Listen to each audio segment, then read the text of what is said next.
ਠੀਕ ਹੈ ਫਿਰ।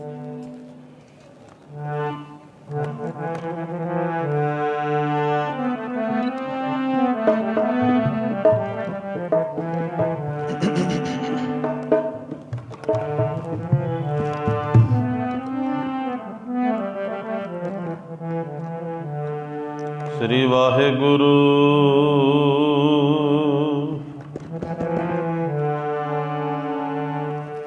ਸਤਨਾਮ ਸ੍ਰੀ ਵਾਹਿਗੁਰੂ।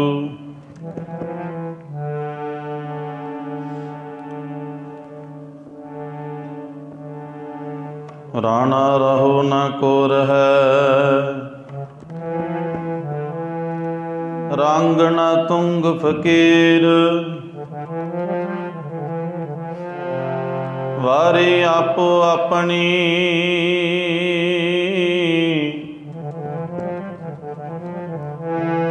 ਕੋਈ ਨਾ ਬੰਧੈ ਧੀਰ।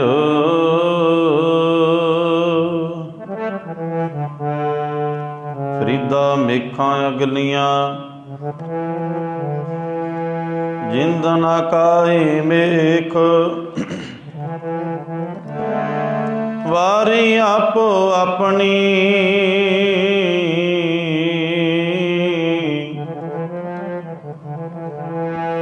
ਚੱਲੇ ਮਸਾਇਕ ਸੇਖ।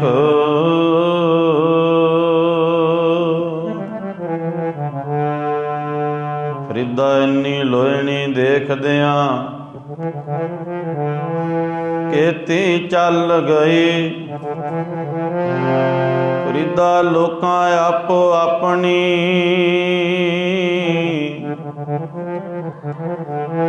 ਮੈਂ ਆਪਣੀ ਪਈ।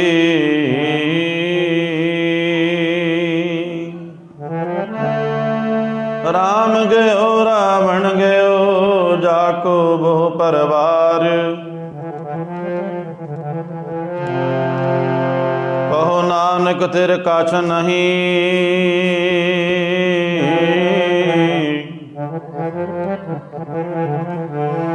ਸੁਪਨੇ ਜਿਉ ਸੰਸਾਰ।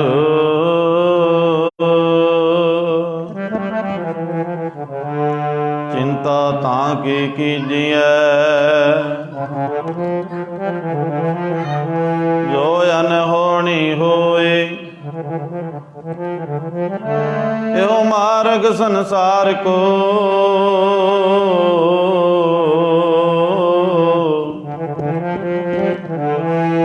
ਨਾਨਕ ਥਿਰ ਨਹੀਂ ਕੋਏ।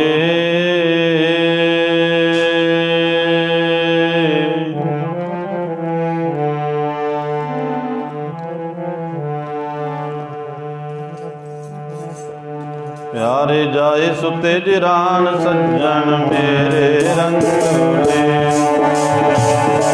ਜਾਏ ਸੁਤੇ ਜਿਰਾਨ, ਸੱਜਣ ਮੇਰੇ ਰੰਗਲੇ।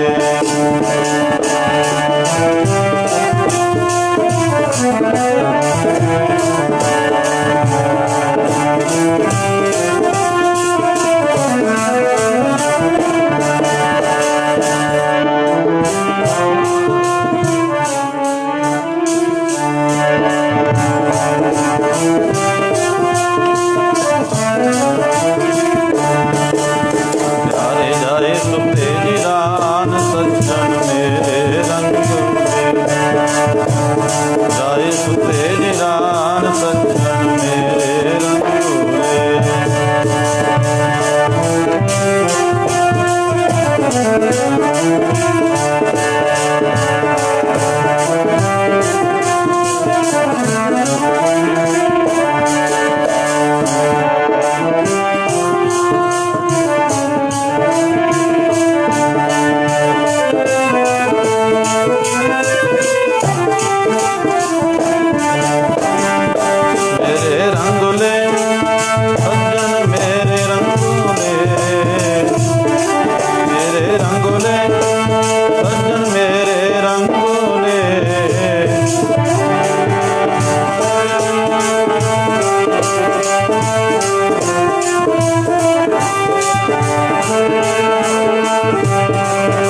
ਸੁਤੇ ਨਿਰਾਨ ਸੱਜਣ ਮੇਰੇ ਰੰਗੋਲੇ।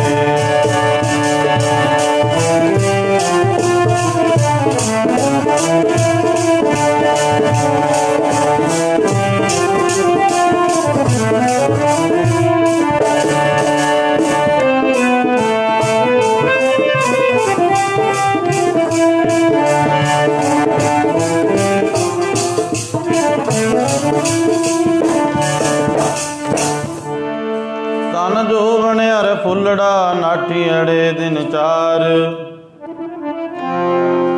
ਪੱਬਣ ਕੇਰੇ ਪਤ ਜਿਉ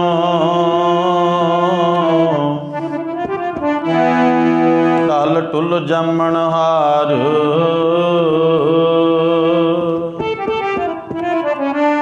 ਰੰਗ ਮਾਨ ਲੈ ਪਿਆਰਿਆ ਜਾ ਜੋਬਨ ਨਾ ਹੁੱਲਾ।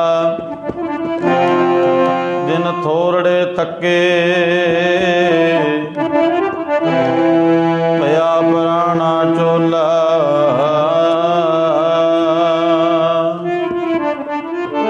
ਸੱਜਣ ਮੇਰੇ ਰੰਗੋਲੇ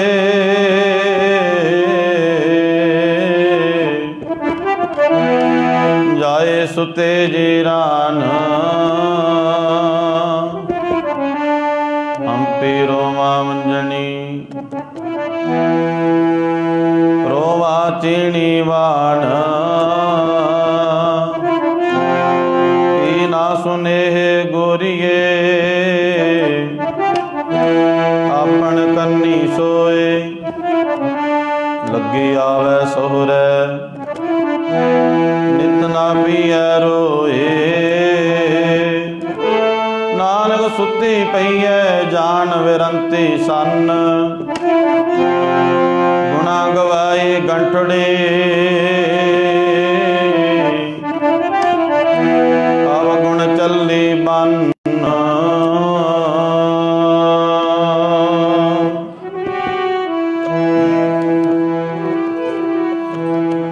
ਪਿਆਰੇ ਜਾਏ ਸੁਤੇ ਜਿਰਾਨ ਸੱਜਣ ਮੇਰੇ ਰੰਗੋਲੇ।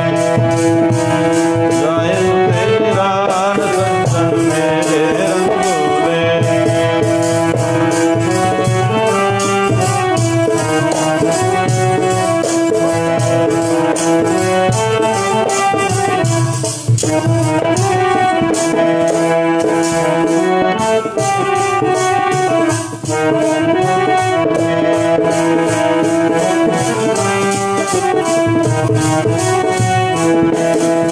ਜਾਏ ਜਾਏ ਸੁਤੇ ਨਿਰਾਨ ਸੱਜਣ ਮੇਰੇ ਰੰਗੋਲੇ।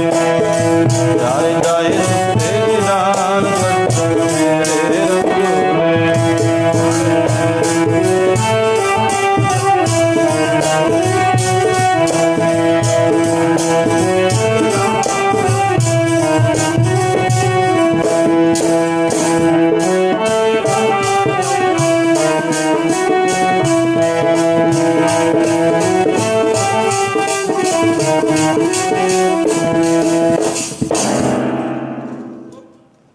ਪਰਮ ਸਤਿਕਾਰਯੋਗ ਸਤਿਗੁਰਾਂ ਦੀ ਸਾਜੀ ਨਿਵਾਜੀ ਗੁਰੂ ਸਰੂਪ ਗੁਰੂ ਖਾਲਸਾ ਸਾਧ ਸੰਗਤ ਜੀ। ਆਜੋ ਦੁਨੀਆਵੀਂ ਗੁਰਸਿੱਖ ਸੰਗਤਾਂ ਦੂਰੋਂ ਨੂੰ ਚੱਲ ਕੇ ਆਪਣੇ ਘਰਾਂ ਵਿਹਾਰਾਂ ਨੂੰ ਪਿੱਛੇ ਛੱਡ ਕੇ ਕਾਫੀ ਸਮੇਂ ਤੋਂ ਹਾਜ਼ਰਾ ਹਜ਼ੂਰ ਜਹਰਾ ਜਹੂਰ ਸਰਬ ਕਲਾ ਭਰਪੂਰ ਬਾਣੀ ਕੇ ਬੋਹਿਤ ਗੁਰੂਆਂ ਦੇ ਗੁਰੂ ਧਾਰਮਿਕ ਗ੍ਰੰਥਾਂ ਦੇ ਗਿਆਤਾ ਰਾਜਾਨ ਰਾਜ ਪਾਨ ਆਨ ਪਾਨ ਦੇਵਾਨ ਦੇਵ ਉਪਮਾ ਮਹਾਨ ਦੇ ਮਾਲਕ 10 ਪਾਤਸ਼ਾਹੀਆਂ ਦੀ ਹਾਜ਼ਰ ਨਾਜ਼ਰ ਪ੍ਰਤੱਖ ਜੋਤ ਧੰਨ ਧੰਨ ਸ੍ਰੀ ਗੁਰੂ ਗ੍ਰੰਥ ਸਾਹਿਬ ਮਹਾਰਾਜ ਦੇ ਪਵਿੱਤਰ ਚਰਨਾਂ ਵਿੱਚ ਪਹੁੰਚ ਕੇ ਭਾਈ ਸਾਹਿਬ ਭਾਈ ਗੁਰਪ੍ਰੀਤ ਸਿੰਘ ਪਾਸੋਂ ਗੁਰਬਾਣੀ ਦੇ ਬੈਰਾਗਮਈ ਕੀਰਤਨ ਸਰਵਣ ਕਰ ਰਹੇ ਸੀਗੇ। ਸੋ ਜਿਤਨੀਆਂ ਵੀ ਗੁਰਸਿੱਖ ਸੰਗਤਾਂ ਗੁਰੂ ਸਾਹਿਬ ਦੇ ਚਰਨਾਂ ਵਿੱਚ ਆ ਰਹੀਆਂ ਹਨ, ਸਾਰੇ ਆਪੋ ਆਪਣੀ ਵਾਰੀ ਸਿਰ ਨਮਸਕਾਰ ਕਰਕੇ ਜਿੱਥੇ ਜਿੱਥੇ ਵੀ ਜਗ੍ਹਾ ਮਿਲਦੀ ਹੈ ਉੱਥੇ ਉੱਥੇ ਇਕਾਗਰਚਿਤ ਹੋ ਕੇ ਬੈਠ ਕੇ ਗੁਰੂ ਕਾ ਜਸ, ਗੁਰੂ ਕਾ ਕੀਰਤਨ ਪਿਆਰ ਦੇ ਨਾਲ ਬੈਠ ਕੇ ਸਰਵਣ ਕਰੋ। ਜਿਤਨੀਆਂ ਵੀ ਗੁਰਸਿੱਖ ਸੰਗਤਾਂ ਗੁਰੂ ਸਾਹਿਬ ਦੇ ਚਰਨਾਂ ਵਿੱਚ ਸੁਸ਼ੋਭਿਤ ਹਨ, ਸਜੀਆਂ ਬੈਠੀਆਂ ਹਨ, ਸੋ ਸਾਰੇ ਹੀ ਆਪਣੀ ਰਸਨਾ ਨੂੰ ਪਵਿੱਤਰ ਕਰਨ ਵਾਸਤੇ ਕਲਗੀਧਰ ਗੁਰੂ ਗੋਬਿੰਦ ਸਿੰਘ ਸਾਹਿਬ ਮਹਾਰਾਜ ਦਾ ਬਖਸ਼ਿਆ ਹੋਇਆ ਨਾਅਰਾ ਫਤਿਹ ਦਾ ਗੱਜ ਵੱਜ ਕੇ ਫਤਿਹ ਬੁਲਾਓ, ਆਖੋ ਜੀ ਵਾਹਿਗੁਰੂ ਜੀ ਕਾ ਖਾਲਸਾ, ਵਾਹਿਗੁਰੂ ਜੀ ਕੀ ਫਤਿਹ। ਗੁਰੂ ਖਾਲਸਾ ਸਾਧ ਸੰਗਤ ਜੀ, ਬਹੁਤ ਹੀ ਸਤਿਕਾਰਯੋਗ ਬਾਪੂ ਨਿਰੰਗ ਸਿੰਘ, ਜੋ ਪਰਿਵਾਰ ਨੂੰ ਕੁਝ ਦਿਨ ਪਹਿਲਾਂ ਅਕਾਲ ਪੁਰਖ ਵਾਹਿਗੁਰੂ ਦੇ ਭਾਣੇ ਦੇ ਅਨੁਸਾਰ ਦਿੱਤੇ ਅਨੁਸ਼ਵਾਸਾਂ ਨੂੰ ਪੂਰਾ ਕਰਦਿਆਂ ਸਦੀਵੀ ਕਾਲ ਵਿਛੋੜਾ ਦੇ ਕੇ ਸੰਸਾਰ ਤੋਂ ਕੂਚ ਕਰ ਗਏ ਹਨ। ਤਿਨਾਂ ਦੇ ਪਰਿਵਾਰ ਵੱਲੋਂ ਗੁਰੂ ਸਾਹਿਬ ਦੇ ਚਰਨਾਂ ਦਾ ਓਟ ਆਸਰਾ ਲੈ ਕੇ ਸਤਿਗੁਰਾਂ ਦੇ ਹੁਕਮ ਅਨੁਸਾਰ ਆਪਣੇ ਪਿਤਾ ਦੇ ਭਲੇ ਵਾਸਤੇ ਗੁਰਬਾਣੀ ਦੇ ਸ੍ਰੀ ਸਹਿਜ ਪਾਠ ਪ੍ਰਾਰੰਭ ਕਰਵਾਏ ਸਨ, ਜੋ ਅੰਮ੍ਰਿਤ ਵੇਲੇ ਭੋਗ ਪਾਏ ਗਏ। ਉਪਰੰਤ ਜੋ ਗੁਰੂ ਸਾਹਿਬ ਦਾ ਹੁਕਮ ਹੈ, ਅੰਤੇ ਸਤਿਗੁਰੂ ਬੋਲਿਆ, ਮੈਂ ਪਿੱਛੇ ਕੀਰਤਨ ਕਰੇ ਹੋ ਨਿਰਵਾਣ ਜੀਓ। ਕੇਸੋ ਗੋਪਾਲ ਪੰਡਤ ਸਦਿਓ, ਹਰ ਹਰ ਕਥਾ ਪੜ੍ਹੈ ਪੁਰਾਣ ਜੀਓ। ਕਿ ਜੀਵ ਦੇ ਚੜ੍ਹਾਈ ਕਰ ਜਾਣ ਤੋਂ ਬਾਅਦ ਪਰਿਵਾਰ ਨੇ ਗੁਰੂ ਦਾ ਹੁਕਮ ਮੰਨਦਿਆਂ ਬਾਣੀ ਦੇ ਪ੍ਰਵਾਹ, ਲੰਗਰ ਦੇ ਪ੍ਰਵਾਹ, ਸੇਵਾ ਸਿਮਰਨ ਕਰਕੇ ਭਲੇ ਦੀ ਅਰਦਾਸ ਕਰਨੀ ਹੈ। ਇਹ ਮਰਿਆਦਾ ਹੈ। ਸੋ ਪਰਿਵਾਰ ਨੇ ਗੁਰੂ ਸਾਹਿਬ ਦਾ ਬਚਨ ਮੰਨਦਿਆਂ ਗੁਰਬਾਣੀ ਦੇ ਪਾਠ, ਗੁਰੂ ਕੇ ਲੰਗਰ, ਗੁਰਬਾਣੀ ਦੇ ਕੀਰਤਨ ਪ੍ਰਾਰੰਭ ਕਰਵਾਏ ਹਨ। ਸੋ ਸਾਧ ਸੰਗਤ ਜੀ, ਇਸ ਸੰਸਾਰ ਦੇ ਉੱਤੇ ਪਰਮੇਸ਼ਰ ਨੇ ਮਰਿਆਦਾ ਬਣਾਈ ਹੈ ਕਿ ਜੋ ਸੰਸਾਰ 'ਤੇ ਆਇਆ ਉਹਨੇ ਇੱਕ ਦਿਨ ਜਾਣਾ ਹੈ। ਜੋ ਉਪਜਿਓ ਸੋ ਬਿਨਸ ਹੈ, ਪਰੋਂ ਆਜ ਕੈ ਕਾਲ। ਗੁਰੂ ਸਾਹਿਬ ਜੀ ਕਹਿੰਦੇ ਜੋ ਵੀ ਸੰਸਾਰ ਦੇ ਉੱਤੇ ਜੰਮਿਆ, ਕੋਈ ਪੈਦਾ ਹੋਇਆ, ਕਿਸੇ ਦੀ ਪੈਦਾਇਸ਼ ਹੋਈ ਹੈ, ਉਹਦਾ ਇੱਕ ਦਿਨ ਅੰਤ ਹੋ ਜਾਣਾ, ਵਿਨਾਸ਼ ਹੋ ਜਾਣਾ, ਵਿਨਾਸ਼ ਹੋ ਜਾਣਾ, ਰਹਿਣਾ ਨਹੀਂ ਹੈ। ਭਾਵ ਕਿ ਆਪਾਂ ਸਾਰੇ ਹੀ ਕਾਲ ਦੇ ਅਧੀਨ ਆ। ਇਹ ਇਕੱਲੀ ਬਾਬੇ ਨਿਰੰਗ ਸਿੰਘ ਦੀ ਗੱਲ ਨਹੀਂ ਹੈ ਵੀ ਉਹ ਚਲੇ ਗਏ ਤੇ ਸ਼ਾਇਦ ਆਪਾਂ ਨਹੀਂ ਜਾਵਾਂਗੇ। ਬਸ ਫਰਕ ਹੈ ਕਿ ਵਾਰੀ ਆਪੋ ਆਪਣੀ ਕੋਏ ਨਾ ਬੰਦਾ, ਵਾਰੀ ਦੀ ਉਡੀਕ ਵਿੱਚ ਲੱਗੇ ਹੋਏ ਆ ਸਾਰੇ। ਕੋਈ ਪਤਾ ਨਹੀਂ ਘਰ ਘਰ ਇਹੋ ਪਹੁੰਚਾ, ਸਦੜੇ ਨਿਤ ਭਵਨ। ਆਪਾਂ ਸੁਣਦੇ ਹਾਂ ਰਿਸ਼ਤੇਦਾਰਾਂ 'ਚ ਆਪਣੇ ਮਾਮੇ, ਆਪਣੇ ਦਾਦੇ, ਆਪਣੇ ਨਾਨੇ, ਇਹ ਬਜ਼ੁਰਗ ਜਿਹੜੇ ਨੇ, ਪਰ ਹੁਣ ਤਾਂ ਬਜ਼ੁਰਗ ਘੱਟ ਜਾਂਦੇ ਨੇ, ਨੌਜਵਾਨ ਵੀ ਬਹੁਤ ਮੌਤਾਂ ਹੋ ਰਹੀਆਂ। ਭਾਵ ਕਹਿਣ ਦਾ ਇਹ ਕਿ ਪਰਮੇਸ਼ਰ ਨੇ ਮਰਿਆਦਾ ਬਣਾਈ ਹੈ, ਜੋ ਜਨਮੈ ਸੋ ਜਾਨੋ ਮੂਆ। ਜਿਹਦਾ ਜਨਮ ਹੋਇਆ ਪ੍ਰਕਿਰਤੀ ਦੇ ਉੱਤੇ, ਉਹਨੇ ਇੱਕ ਦਿਨ ਮਰਨਾ ਹੈ, ਅੰਤ ਹੋਣਾ ਉਸ ਦਾ। ਅਤੇ ਸਮਝਣ ਵਾਲੀ ਗੱਲ ਇਹ ਹੈ, ਜਿਹੜੇ ਬਾਣੀ ਪੜ੍ਹਦੇ ਉਹਨਾਂ ਨੂੰ ਥੋੜ੍ਹੀ ਸਮਝ ਹੁੰਦੀ ਹੈ।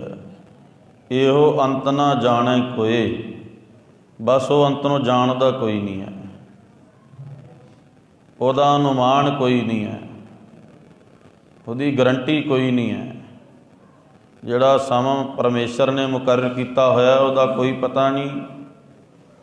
ਕਿੱਥੋਂ ਕਦੇ ਕਿਵੇਂ ਵਰਤ ਜਾਣਾ ਉਹਨੇ ਕਿਸੇ ਨੂੰ ਕੋਈ ਪਤਾ ਨਹੀਂ, ਪਰ ਵਰਤਣਾ ਜ਼ਰੂਰ ਹੈ। ਤੋ ਇਸ ਕਰਕੇ ਪਰਮੇਸ਼ਰ ਨੇ ਇਹ ਮਰਿਆਦਾ ਬਣਾਈ ਹੈ ਕਿ ਸੰਸਾਰ ਦੇ ਉੱਤੇ ਜਿਹਨੂੰ ਵੀ ਜਨਮ ਦਿੱਤਾ ਉਹਦਾ ਅੰਤ ਵੀ ਹੋਇਆ। ਅੱਜ ਤੱਕ ਤੁਸੀਂ ਨਹੀਂ ਸੁਣਿਆ ਹੋਣਾ ਵੀ ਕੋਈ ਬੰਦਾ ਜਨਮਿਆ ਸੀਗਾ ਅਤੇ ਉਹ ਮੁੜ ਕੇ ਮਰਿਆ ਨਹੀਂ, ਜਿਉਂਦਾ ਹੀ ਰਿਹਾ। ਯੁੱਗਾਂ ਦੇ ਯੁੱਗ ਲੰਘੇ, ਇਹ ਵੀ ਲੰਘ ਜਾਣਾ, ਪਰ ਪਰਮੇਸ਼ਰ ਦੀ ਮਰਿਆਦਾ ਦੇ ਵਿੱਚ ਫਰਕ ਨਹੀਂ ਪਿਆ ਕਦੇ। ਜਿਵੇਂ ਹੋਣ ਵਾਲੇ ਰਾਜਿਆਂ ਦੀ ਗੱਲ ਤਾਂ ਨਹੀਂ ਕਰਦੇ ਆਪਾਂ, ਪਹਿਲਾਂ ਜਿਹੜੇ ਰਾਜੇ ਮਹਾਰਾਜੇ ਹੋਇਆ ਕਰਦੇ ਸੀਗੇ ਉਹ ਲਾ ਕਾਨੂੰਨ ਬਣਾਉਂਦੇ ਸੀਗੇ ਪ੍ਰਜਾ ਦੇ ਸੁੱਖ ਸਹੂਲਤਾਂ ਵਾਸਤੇ। ਜਿਹੜਾ ਉਹ ਲਾ ਅਤੇ ਕਾਨੂੰਨ ਅਤੇ ਮਰਿਆਦਾ 'ਤੇ ਚੱਲਦਾ ਸੀਗਾ ਉਹ ਸੁਖੀ ਰਹਿੰਦਾ ਸੀਗਾ। ਜਿਹੜਾ ਲਾ ਮਰਿਆਦਾ ਕਾਨੂੰਨ ਬਣਦਾ ਸੀਗਾ ਸਰਕਾਰ ਦੇ, ਉਹ ਸਜ਼ਾ ਦਾ ਭਾਗੀ ਹੁੰਦਾ ਸੀ। ਜਿਵੇਂ ਅੱਜ ਵੀ ਬਹੁਤ ਸਾਰੇ ਨਿਯਮ ਜਿਹੜੇ ਨੇ, ਆਪਾਂ ਰੋਡ 'ਤੇ ਜਾਈਏ ਚੱਲਦੇ ਹੋਈਏ ਤਾਂ ਬਕਾਇਦਾ ਦੱਸਦੇ ਆ ਕਿ ਖੱਬੇ ਪਾਸੇ ਚੱਲੋ, ਆਪਣੀ ਸਾਈਡ ਚੱਲੋ।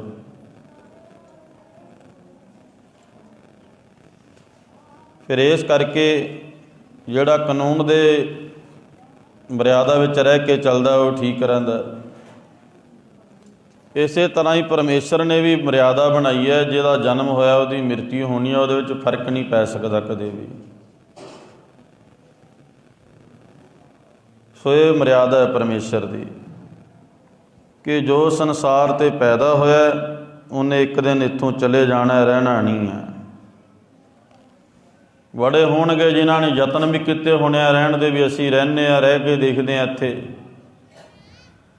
ਪਰ ਜਪਜੀ ਸਾਹਿਬ ਦੇ ਪਾਠ ਵਿੱਚ ਗੁਰੂ ਨਾਨਕ ਦੇਵ ਜੀ ਮਹਾਰਾਜ ਫੁਰਮਾਨ ਕਰਦੇ ਆ, ਕਹਿੰਦੇ ਜੋਰ ਨਾ ਜੀਵਨ ਮਰਨ ਨਹਿ ਜੋਰ। ਕਹਿੰਦੇ ਜ਼ੋਰ ਦੇ ਨਾਲ ਸੰਸਾਰ ਦੇ ਉੱਤੇ ਕੋਈ ਜਿੰਦਾ ਨਹੀਂ ਰਹਿ ਸਕਦਾ। ਜਿਵੇਂ ਆਯੁਰਵੇਦਿਕ ਯੋਗ ਅਭਿਆਸ, ਇਹ ਜੇ ਵਿੱਦਿਆ ਕਰਕੇ ਕਈ ਅਭਿਆਸੀ ਹੁੰਦੇ ਨੇ, ਅਭਿਆਸ ਕਰਦੇ ਆ, ਪਰ ਗੁਰੂ ਸਾਹਿਬ ਜੀ ਕਹਿੰਦੇ ਜ਼ੋਰ ਦੇ ਨਾਲ ਸੰਸਾਰ ਦੇ ਉੱਤੇ ਕੋਈ ਰਹਿ ਨਹੀਂ ਸਕਦਾ, ਵੀ ਅਸੀਂ ਜਾਣਾ ਨਹੀਂ, ਅਸੀਂ ਇਹੋ ਜਿਹੀ ਦਵਾਈ ਬਣਾਵਾਂਗੇ, ਨਹੀਂ। ਅਤੇ ਮਰਨ ਨਹਿ ਜ਼ੋਰ, ਕਹਿੰਦੇ ਮਰ ਵੀ ਨਹੀਂ ਸਕਦਾ ਬੰਦਾ ਆਪਣੀ ਜ਼ੋਰ ਦੇ ਨਾਲ। ਜੇ ਕੋਈ ਕਹੇ ਵੀ ਮੈਂ ਹੁਣ ਦੁਖੀ ਆ ਜਾਂ ਮੈਂ ਰਹਿਣਾ ਨਹੀਂ, ਉਹਦਾ ਕੋਈ ਨਾ ਕੋਈ ਕਾਰਨ ਬਣ ਜਾਏਗਾ, ਬਚ ਜਾਏਗਾ ਉਹ। ਜਿਵੇਂ ਸਿਆਣੇ ਕਹਿੰਦੇ ਆ, ਕਹਿੰਦੇ ਬਦੀ ਦੇ ਕਹਿੰਦੇ 100 ਇਲਾਜ ਨੇ, ਘਟੀ ਦਾ ਇੱਕ ਵੀ ਨਹੀਂ। ਸੋ ਇਸ ਕਰਕੇ ਕਹਿਣ ਦਾ ਭਾਵ ਹੈ ਸਾਧ ਸੰਗਤ ਕਿ ਗੁਰੂ ਸਾਹਿਬ ਦੀ ਬਾਣੀ ਤੋਂ ਉੱਪਰ ਤਾਂ ਕੁਛ ਵੀ ਨਹੀਂ। ਮਹਾਰਾਜ ਜੀ ਕਹਿੰਦੇ ਜੇ ਸੰਸਾਰ ਤੋਂ ਸਮਾਂ ਜਾਣ ਦਾ ਆ ਗਿਆ ਤਾਂ ਫਿਰ ਕਹਿੰਦੇ ਵੈਦ, ਹਕੀਮ, ਡਾਕਟਰ ਸਾਰੇ ਭਾਵੇਂ ਦਵਾਈ ਸਭ ਕੁਝ ਕੋਲ ਹੋਵੇ, ਕਹਿੰਦੇ ਫਿਰ ਕੰਮ ਕਰਨੋਂ ਹਟ ਜਾਂਦੀ ਹੈ। ਵੈਦਾਂ ਸੰਦਾਂ ਸੰਗ ਇਕੱਠਾ ਹੋਇਆ, ਔਖਦ ਆਏ ਰਾਸ ਵਿੱਚ ਆਪ ਖਲੋਇਆ। ਕਹਿੰਦੇ ਵੈਦ ਵੀ ਖੜੇ ਹੋਣ, ਡਾਕਟਰ, ਹਕੀਮ, ਦਵਾਈ ਸਾਰਾ ਕੁਝ ਹੋਏ, ਪਰ ਕਹਿੰਦੇ ਜੇ ਰੱਬ ਨੇ ਠੀਕ ਨਹੀਂ ਕਰਨਾ ਤਾਂ ਕਹਿੰਦੇ ਵੱਡੀ ਤੋਂ ਵੱਡੀ ਦਵਾਈ ਜਿਹੜੀ ਉਹ ਵੀ ਅਸਰ ਕਰਨ ਤੋਂ ਹਟ ਜਾਂਦੀ ਹੈ।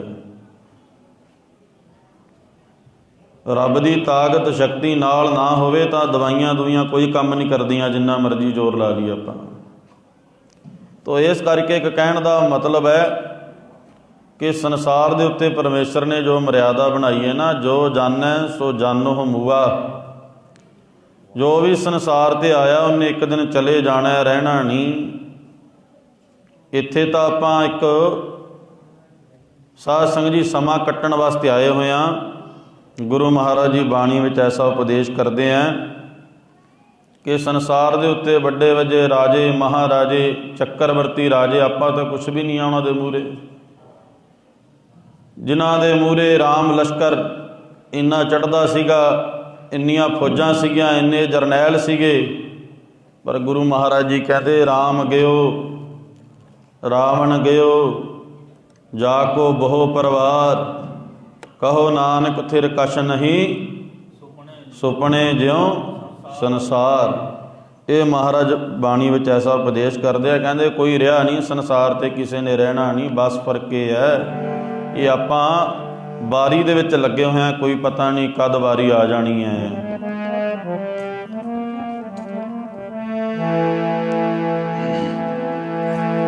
ਇਤੇ ਬੈਠਣਾ ਕਿਸੇ ਨੇ ਰਹਿਣਾ, ਵਾਰੀ ਆਈ ਤੁਰ ਜਾਵਣਾ। ਬੈਠਣਾ ਕਿਸੇ ਨੇ ਰਹਿਣਾ, ਵਾਰੀ ਆਈ ਤੁਰ ਜਾਵਣਾ।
ਗੁਰੂ ਗ੍ਰੰਥ ਸਾਹਿਬ ਮਹਾਰਾਜ ਦੀ ਬਾਣੀ ਅਨੇਕਾਂ ਪ੍ਰਮਾਣ ਦੇ ਕੇ ਸਾਨੂੰ ਸੋਝੀ ਬਖਸ਼ ਰਹੀ ਹੈ, ਗਿਆਨ ਦੇ ਰਹੀ ਹੈ ਜੀਵ, ਕਿ ਦੁਨੀਆ ਦੇ ਉੱਤੇ ਵੱਡੇ ਵੱਡੇ ਹੋਏ ਹੈ, ਛੋਟੇ ਮੋਟਿਆਂ ਦੀ ਤਾਂ ਗੱਲ ਛੱਡੋ। ਮਹਾਰਾਜ ਜੀ ਕਹਿੰਦੇ ਪਰ ਸਮਾਂ ਪਾ ਕੇ ਰਹੀ ਨਹੀਂ। ਸਮੇਂ ਦੀ ਲਪੇਟ ਦੇ ਵਿੱਚ ਸਾਰੇ ਖਤਮ ਹੋ ਗਏ, ਵਿਨਾਸ਼ ਹੋ ਗਏ। ਵੱਡੇ ਵੱਡੇ ਰਾਜੇ ਮਹਾਰਾਜੇ, ਦਸਮ ਪਾਤਸ਼ਾਹ ਮਹਾਰਾਜ ਦਾ ਸਵਈਆ ਇੱਕ ਮਹਾਰਾਜ ਜੀ ਕਹਿੰਦੇ ਆਪਾਂ ਤਾਂ ਚਲੋ ਜੇ 4 ਸਿੱਲੜ ਵੱਧ ਹੋਣਗੇ ਦੁਨੀਆ ਵਿੱਚ ਤਾਂ ਵੀ ਆਪਾਂ ਕਹਿੰਦੇ ਵੀ ਬਹੁਤ ਵੱਡੇ ਆਪਾਂ, ਪਰ ਗੁਰੂ ਗ੍ਰੰਥ ਸਾਹਿਬ ਮਹਾਰਾਜ ਸੱਚੇ ਪਾਤਸ਼ਾਹ ਜੀ ਬਾਣੀ ਵਿੱਚ ਜ਼ਿਕਰ ਕਰਦੇ ਆ, ਕਹਿੰਦੇ ਸਰਬ ਸੋਇਨ ਕੀ ਲੰਕਾ ਹੋਤੀ ਰਾਵਣ ਸੇ ਅਧਿਕਾਈ। ਕਹਿੰਦੇ ਦੁਨੀਆ ਦੇ ਲੋਕੋ ਆਪਣੇ ਦਾ ਕਹਿੰਦੇ ਇੱਕ ਛਾਪ ਪਾਈ ਹੋਣੀ ਹੈ, ਕਹਿੰਦੇ ਇਕੱਲੀ ਉਂਗਲੀ ਵਿੱਚ ਸੋਨੇ ਦੀ, ਹੋਰ ਵੱਧ ਤੋਂ ਵੱਧ ਕੜਾ ਪਾ ਲਾਂਗੇ ਆਪਾਂ, ਜੇ ਹੋਰ ਜ਼ੋਰ ਚੱਲਿਆ ਆਪਾਂ ਚੈਨੀ ਪਾ ਲਾਂਗੇ ਗਲ 'ਚ ਸੋਨੇ ਦੀ। ਪਰ ਦਸਮ ਪਾਤਸ਼ਾਹ ਦਾ ਸਵਈਆ ਤਾਂ ਹੋਰ ਹੈ। ਪਰ ਗੁਰੂ ਗ੍ਰੰਥ ਸਾਹਿਬ ਮਹਾਰਾਜ ਦੀ ਬਾਣੀ ਵਿੱਚ ਜ਼ਿਕਰ ਹੈ, ਸੱਚੇ ਪਾਤਸ਼ਾਹ ਜੀ ਕਹਿੰਦੇ ਇੱਥੇ ਉਹ ਵੀ ਰਹੇ ਨੇ ਦੁਨੀਆ ਵਿੱਚ ਜਿਨ੍ਹਾਂ ਦੀ ਲੰਕਾ ਹੀ ਸਾਰੀ ਭਾਵ ਕੇ ਘਰ ਹੀ ਸਾਰਾ ਸੋਨੇ ਦੇ ਵਿੱਚ ਮੜਿਆ ਹੋਇਆ ਸੀਗਾ। ਸਰਬ ਸੋਇਨ ਕੀ ਲੰਕਾ ਹੁੱਤੀ ਸੇ ਦਾ ਭਾਵ ਹੈ ਉਦੋਂ ਅੱਗੇ। ਕਹਿੰਦੇ ਦੱਸੋ ਦੁਨੀਆ ਦੇ ਲੱਗੋ ਰਾਵਣ ਤੋਂ ਵੱਡਾ ਅਮੀਰ ਹੋਣਾ ਕੋਈ ਦੁਨੀਆ 'ਤੇ ਹੈਗਾ ਕੋਈ? ਆਪਾਂ ਤਾਂ ਕਹਿੰਦੇ ਥੋੜ੍ਹਾ ਜਿਹਾ ਸੋਨਾ ਲੈ ਕੇ ਕਹਿੰਦੇ ਮਾਸਾ ਕੁ ਹੁੰਦਾ ਵੈਸੇ, ਕਹਿੰਦੇ ਉਹਦੇ ਨਾਲ ਹੀ ਕਹਿੰਦੇ ਆਪਾਂ ਹੰਕਾਰ ਕਰੀ ਬੈਠੇ ਹਾਂ, ਮਾਣ ਕਰ ਲੈਂਦੇ ਹਾਂ ਐਵੇਂ ਦੁਨੀਆ ਵਿੱਚ। ਕਹਿੰਦੇ ਕਦੇ ਯਾਦ ਚੇਤਾ ਕਰਕੇ ਦੇਖੋ ਵੀ ਐਡੇ ਵੱਡੇ ਦੁਨੀਆ 'ਤੇ ਆਏ ਆ। ਸਰਬ ਸੋਇਨ ਕੀ ਲੰਕਾ ਹੋਤੀ, ਕਹਿੰਦੇ ਸੋਨੇ ਦੀ ਲੰਕਾ ਜਿਹਦੀ ਰਾਵਣ ਸੇ ਅਧਿਕਾਈ, ਕਹਿੰਦੇ ਰਾਵਣ ਤੋਂ ਵੱਡਾ ਕੋਈ ਨਹੀਂ ਅਮੀਰ ਦੁਨੀਆ ਵਿੱਚ। ਪਰ ਹੱਦ ਇਸ ਗੱਲ ਦੀ ਹੋ ਗਈ, ਗੁਰੂ ਗ੍ਰੰਥ ਸਾਹਿਬ ਜੀ ਕਹਿੰਦੇ ਕਹਾਂ ਭਏ ਦਰ ਬਾਂਧੇ ਹਾਥੀ ਖਿੰਨਮੈ ਭਈ। ਕਹਿੰਦੇ ਹੈਰਾਨੀ ਵਾਲੀ ਗੱਲ ਹੈ, ਕਹਿੰਦੇ ਇੰਨਾ ਲਸ਼ਕਰ ਸੀਗਾ ਜਦੋਂ ਰਾਵਣ ਨਿਕਲਦਾ ਨਹੀਂ ਸੀ ਨਾ ਕਹਿੰਦੇ ਲੰਕਾ ਦੇ ਵਿੱਚ ਦੀ, ਕਹਿੰਦੇ ਹਰ ਦਰਵਾਜ਼ੇ ਦੇ ਉੱਤੇ ਹਾਥੀ ਝੂਲਦਾ ਹੁੰਦਾ ਸੀਗਾ। ਹਾਥੀ ਝੂਲਦਾ ਹੁੰਦਾ ਖੜਾ ਖੜਾ, ਜਦੋਂ ਪੈਰ ਕਦੇ ਇੱਕ ਚੱਕਦਾ ਅਗਲਾ ਪਿਛਲਾ ਝੂਲਦਾ ਹੁੰਦਾ ਹਾਥੀ। ਕਹਿੰਦੇ ਉਹਦੇ ਦਰ ਦੇ ਉੱਤੇ ਹਾਥੀ ਝੂਲਦੇ ਸੀ ਦੁਨੀਆ ਦੇ ਲੋਕੋ ਰਾਵਣ ਦੇ। ਕਹਾਂ ਭਏ ਉਹ ਦਰ ਬਾਂਧੇ ਹਾਥੀ ਖਿੰਨਮੈ ਭਈ। ਕਹਿੰਦੇ ਇੱਕ ਛਿੰਨ ਕਹਿੰਦੇ ਨੇ ਅੱਖ ਦੇ ਝਮਕਣ ਨੂੰ, ਜਿੰਨੇ ਸਮੇਂ ਵਿੱਚ ਅੱਖ ਹਰਕਤ ਕਰਦੀ ਹੈ ਨਾ ਆਪਣੀ, ਐਨੇ ਸਮੇਂ ਵਿੱਚ ਕਹਿੰਦੇ ਸਭ ਕੁਝ ਫਨਾਹ ਹੋ ਗਿਆ। ਇੱਦੋਂ ਅੱਗੇ ਚੱਲੀਏ, ਗੁਰੂ ਨਾਨਕ ਸਾਹਿਬ ਨੇ ਵੀ ਜ਼ਿਕਰ ਕੀਤਾ, ਕਹਿੰਦੇ 5 ਗੁਣ ਸੀਗੇ ਰਾਵਣ ਦੇ ਵਿੱਚ, ਆਪਣੇ 'ਚ ਮਸਾ ਹੀ ਕੁੱਲ ਮਿਲਾ ਕੇ ਇੱਕ ਅੱਧਾ ਨਿਕਲ ਆਏਗਾ, ਪਰ 5 ਗੁਣ ਸੀਗੇ ਰਾਵਣ ਦੇ ਵਿੱਚ ਇਕੱਠੇ ਹੀ।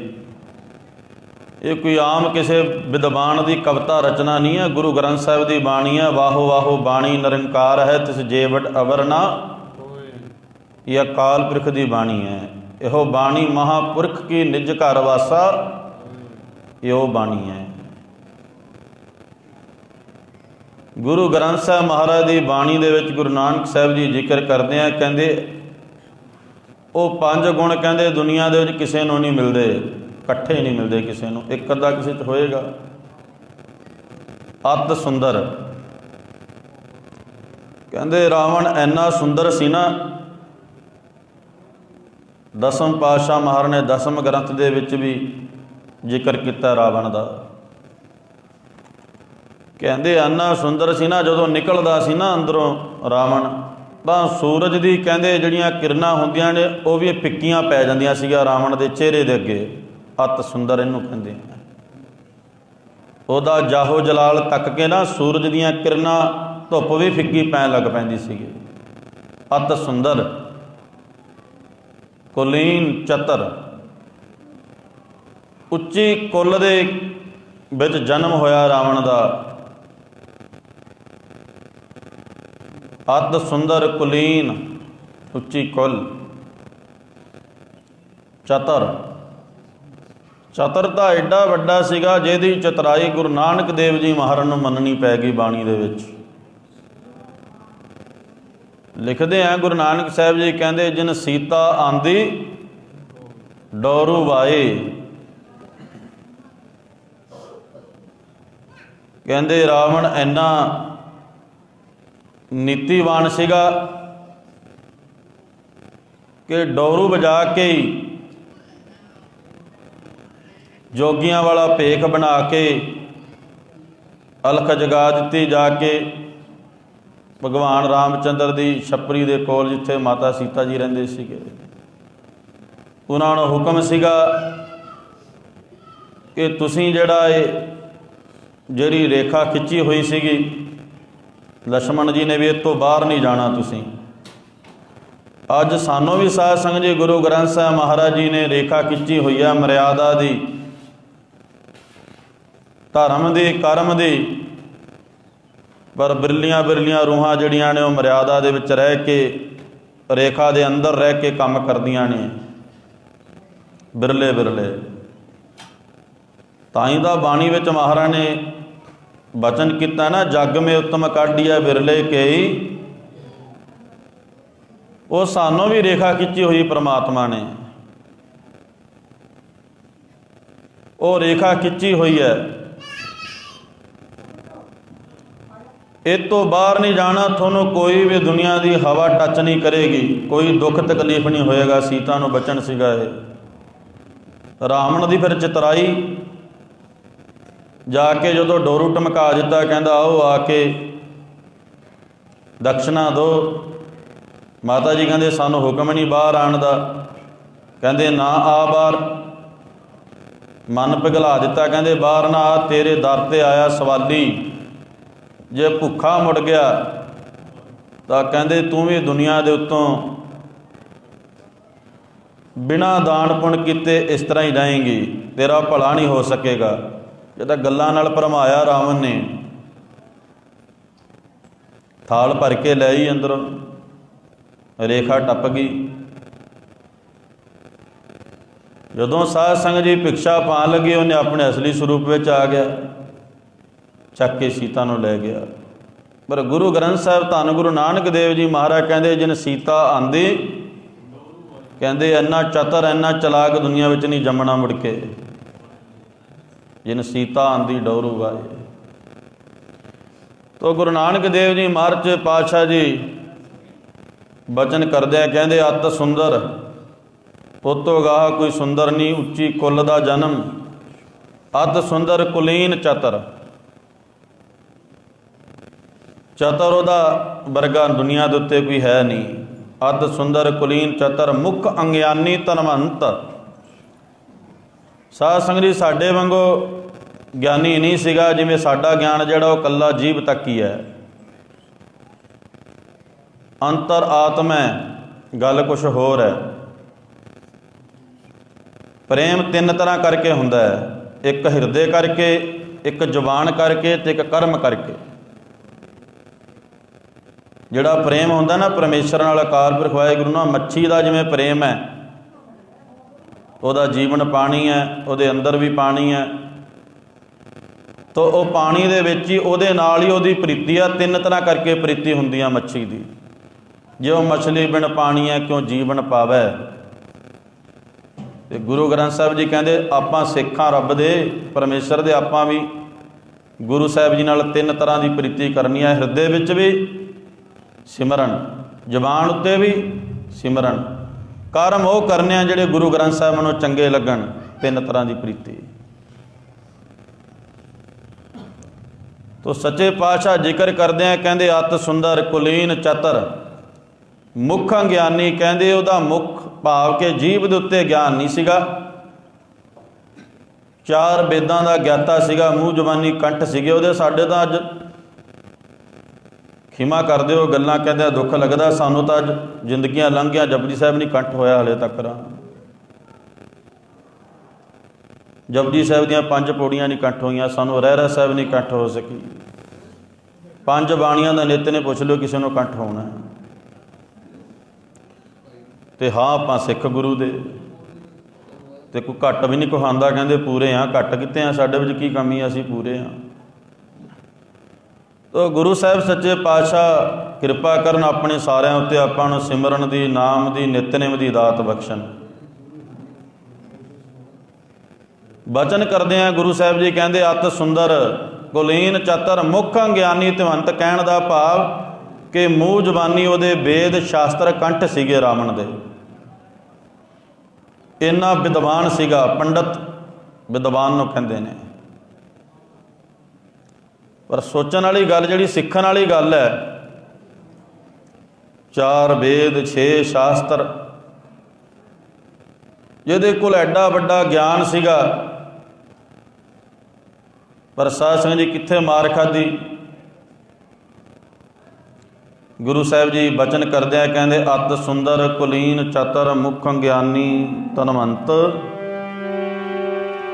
ਅਗਲੀ ਪੰਕਤੀ ਦੇ ਵਿੱਚ ਸਾਰਾ ਰਿਜ਼ਲਟ ਹੈ ਮਹਾਰਾਜ ਦਾ। ਕਹਿੰਦੇ ਮਿਰਤਕ ਕਹੀਐ ਨਾਨਕਾ ਜਿਹੇ ਪ੍ਰੀਤ ਨਹੀਂ। ਕਹਿੰਦੇ ਉਹਨੂੰ ਰੱਬ ਭੁੱਲ ਗਿਆ। ਕਹਿੰਦੇ ਇੰਨਾ ਕੁਝ ਹੋ ਗਿਆ ਉਹਦੇ ਕੋਲੇ, ਸੋਨੇ ਦੀ ਲੰਕਾ, ਅਤ ਸੁੰਦਰ ਕੁਲੀਨ ਚਤਰ ਮੁਖ ਗਿਆਨੀ ਧਨਵੰਤ, ਪਰ ਕਹਿੰਦੇ ਪਰਮੇਸ਼ਰ ਭੁੱਲ ਗਿਆ। ਉਹ ਤੋਂ ਭੁੱਲਿਆ ਹੋਇਆਂ ਨੂੰ ਫਿਰ ਧਰਤੀ ਵੀ ਜਗ੍ਹਾ ਨਹੀਂ ਦਿੰਦੀ। ਮਹਾਰਾਜ ਬਾਣੀ ਵਿੱਚ ਐਸਾ ਜ਼ਿਕਰ ਕਰਦੇ ਹੈ। ਸਾਰੇ ਸ਼ਬਦ ਵਿੱਚ ਬੋਲ ਕੇ ਰਸਨਾ ਪਵਿੱਤਰ ਕਰਦੇ ਰਿਹਾ ਕਰੋ। ਉਹ ਤਾਂ ਮਿਰਤ ਕਹੀਐ ਨਾਨਕਾ, ਮਿਰਤ ਕਹੀਐ ਨਾਨਕਾ,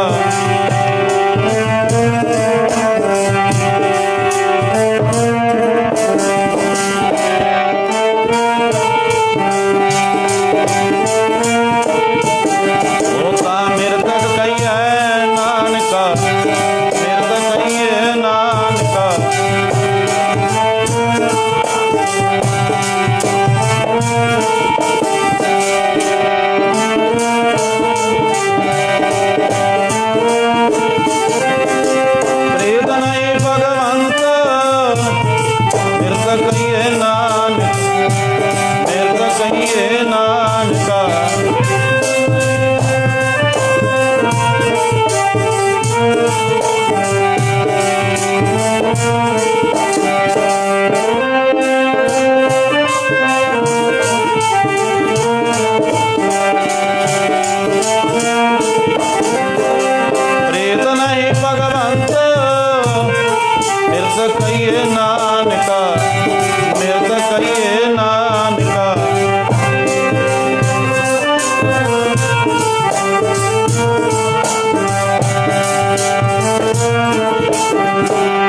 ਗੁਰੂ ਮਹਾਰਾਜ ਕਹਿੰਦੇ ਜੇ ਤੇਰਾ ਰੱਬ ਨਾਲ ਪ੍ਰੇਮ ਨਹੀਂ ਨਾ, ਪ੍ਰੀਤੀ ਨਹੀਂ, ਤਾਂ ਕਹਿੰਦੇ ਤੂੰ ਜਿਉਂਦਿਆਂ ਹੋਇਆ ਵੀ ਕਹਿੰਦੇ ਮਰਿਆਂ ਦੇ ਸਮਾਨ ਹੈ। ਮਿਰਤਕ ਕਹੀਐ ਨਾਨਕਾ ਜਿਹੇ ਪ੍ਰੀਤ ਨਹੀਂ ਭਗਵੰਤ।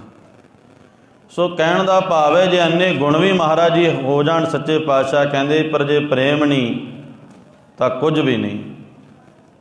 ਸੋ ਇਸ ਕਰਕੇ ਸਾਧ ਸੰਗਤ ਜੀ ਇਹ ਸਾਨੂੰ ਹਵਾਲਾ ਦਿੰਦੀ ਗੁਰਬਾਣੀ ਕਿ ਭਾਈ ਜੇ ਆਪਣੇ ਸਰੀਰ ਨੂੰ ਸਫਲਾ ਕਰਨਾ ਹੈ ਤਾਂ ਬਾਣੀ ਪੜ੍ਹਿਆ ਕਰੀਏ, ਸਿਮਰਨ ਕਰਿਆ ਕਰੀਏ, ਹੱਥ ਪੈਰ ਦੇ ਨਾਲ ਸੇਵਾ ਕਰਿਆ ਕਰੀਏ ਗੁਰੂ ਘਰ ਦੀ। ਦਸਮ ਪਾਤਸ਼ਾਹ ਮਹਾਰਾਜ ਸ੍ਰੀ ਗੁਰੂ ਗੋਬਿੰਦ ਸਿੰਘ ਸਾਹਿਬ ਜੀ ਆਨੰਦਪੁਰ ਸਾਹਿਬ ਦੇ ਵਿੱਚ ਜੀਵਾਂ ਦਾ ਭਲਾ ਕਰ ਰਹੇ ਹਨ। ਕੀਰਤਨ ਹੋ ਰਿਹਾ ਹੈ, ਰਾਗੀ ਸਿੰਘ ਸ਼ਬਦ ਪੜ੍ਹ ਰਹੇ ਹਨ। ਬੜਾ ਟਕਾ ਦਾ ਸਮਾਂ, ਸਾਰੀਆਂ ਸੰਗਤਾਂ ਆਪੋ ਆਪਣੀ ਵਾਰੀ ਅਨੁਸਾਰ ਗੁਰੂ ਸਾਹਿਬ ਜੀ ਨੂੰ ਨਮਸਕਾਰ ਕਰਕੇ ਮਾਈਆਂ ਵਾਲੇ ਪਾਸੇ ਮਾਈਆਂ ਬੀਬੀਆਂ ਤੇ ਭਾਈਆਂ ਵਾਲੇ ਪਾਸੇ ਭਾਈ ਬੈਠੇ ਜਾ ਰਹੇ ਹਨ।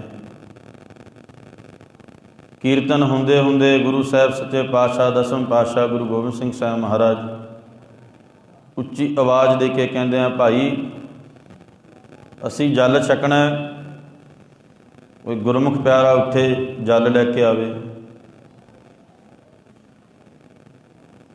ਸਾਧ ਸੰਗਤ ਜੀ ਸਾਰੀ ਸੰਗਤ ਜਿਹੜੀ ਹੈ ਗੁਰੂ ਮਹਾਰਾਜ ਦਾ ਬਚਨ ਸੁਣ ਰਹੀ ਹੈ, ਤਾਂ ਐਨੇ ਨੂੰ ਇੱਕ ਚੜ੍ਹਦੀ ਉਮਰ ਦਾ ਨੌਜਵਾਨ ਵੀਰ ਉੱਠਿਆ।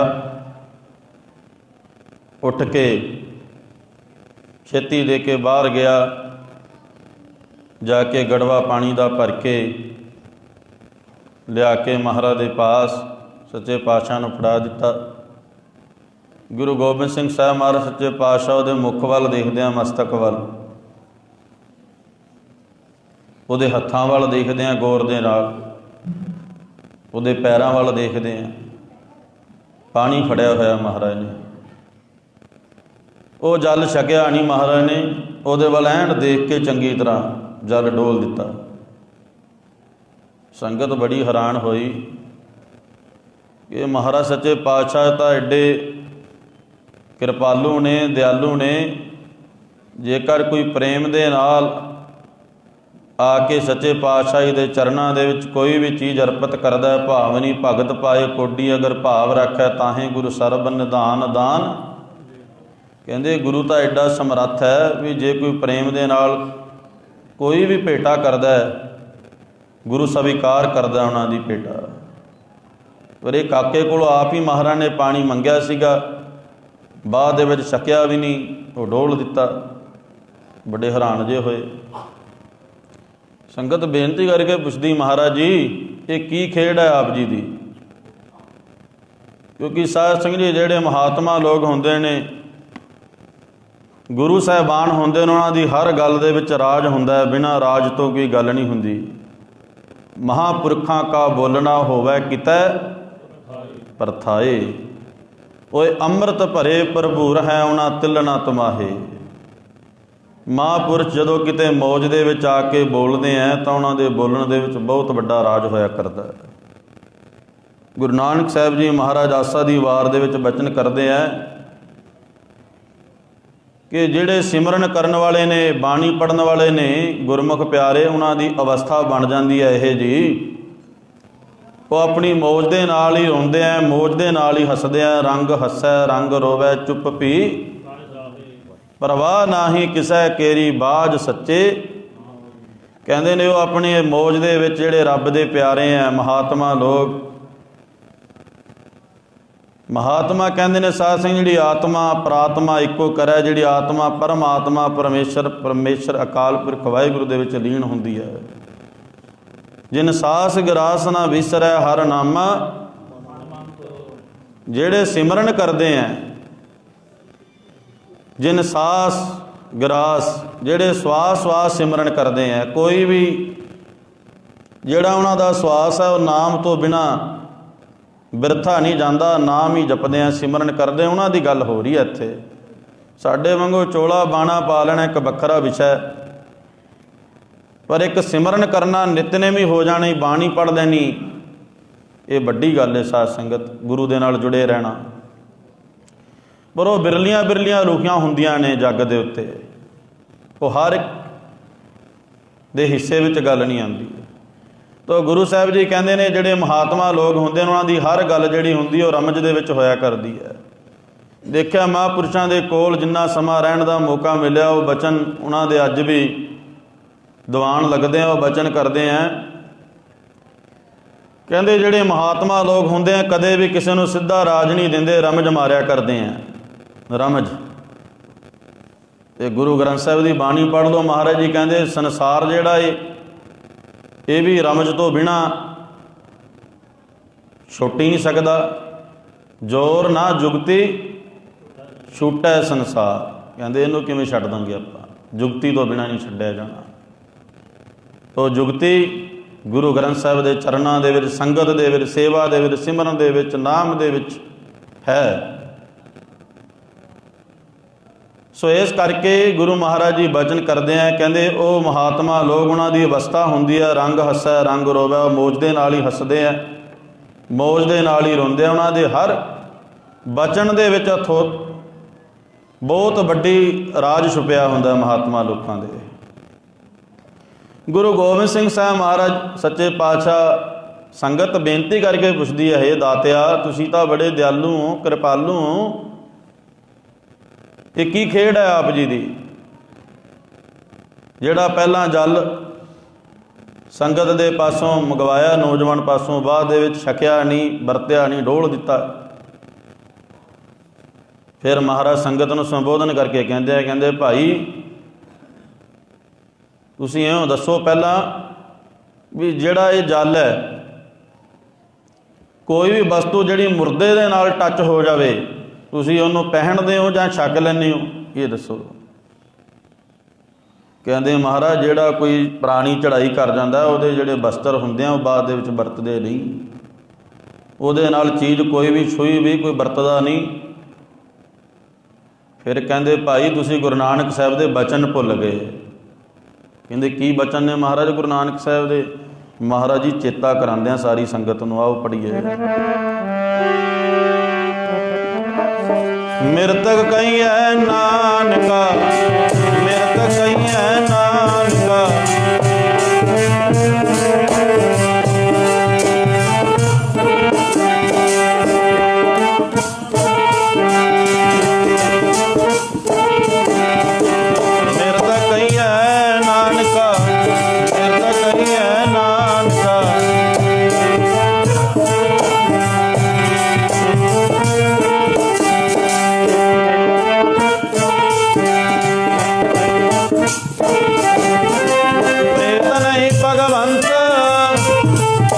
ਕਹੀਐ ਨਾਨਕਾ, ਇਹ ਮਿਰਤ ਕਹੀਐ ਨਾਨਕਾ।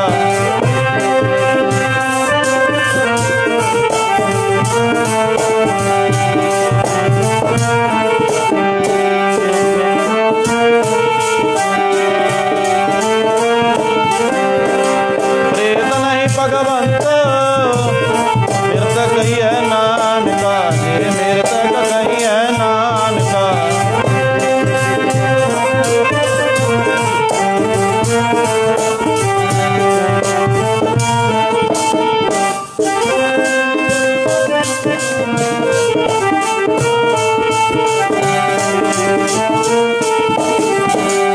ਅਤ ਸੁੰਦਰ ਕੁਲੇਨ ਚਤਰ ਮੁਖ ਅਗਿਆਨੀ ਧਰਮੰਤ, ਮਿਰਤ ਕਹੀਐ ਨਾਨਕ, ਤੇ ਪ੍ਰੀਤ ਨਹੀਂ ਭਗਵੰਤ।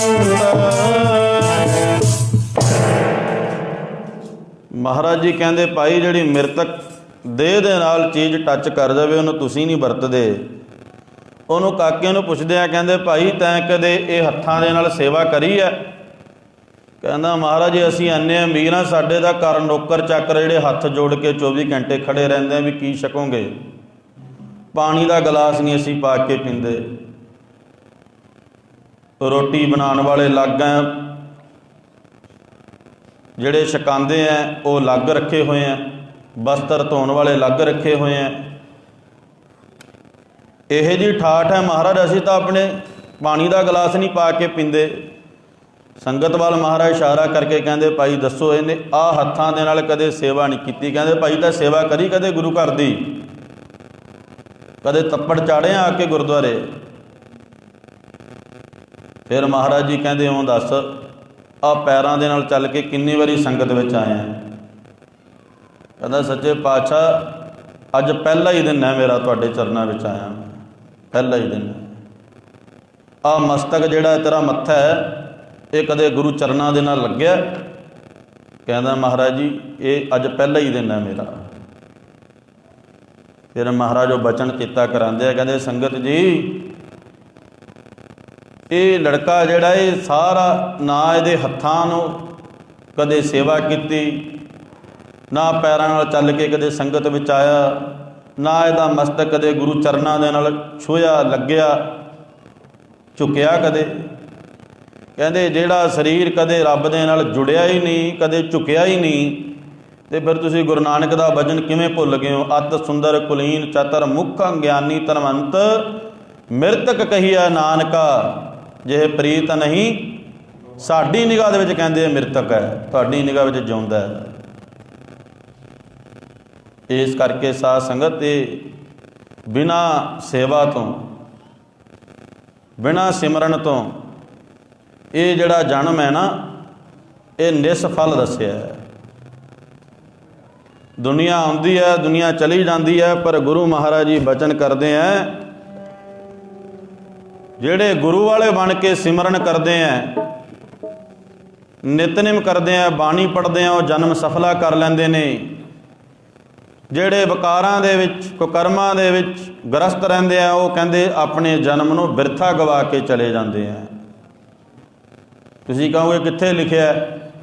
ਸਾਧ ਸੰਗਤ ਜੀ ਹਰ ਬਾਣੀ ਦਾ ਬਚਨ ਸਾਨੂੰ ਮੋੜਦਾ, ਉਹ ਗੱਲ ਵੱਖਰੀ ਹੈ ਵੀ ਅਸੀਂ ਨਹੀਂ ਸਮਝਣਾ ਚਾਹੁੰਦੇ, ਉਹ ਗੱਲ ਅਲੱਗ ਹੈ। ਸੱਚੇ ਪਾਤਸ਼ਾਹ ਜੀ ਕਹਿੰਦੇ ਗੁਰਮੁਖ ਲਾਧਾ ਮਨਮੁਖ ਗਵਾਇਆ।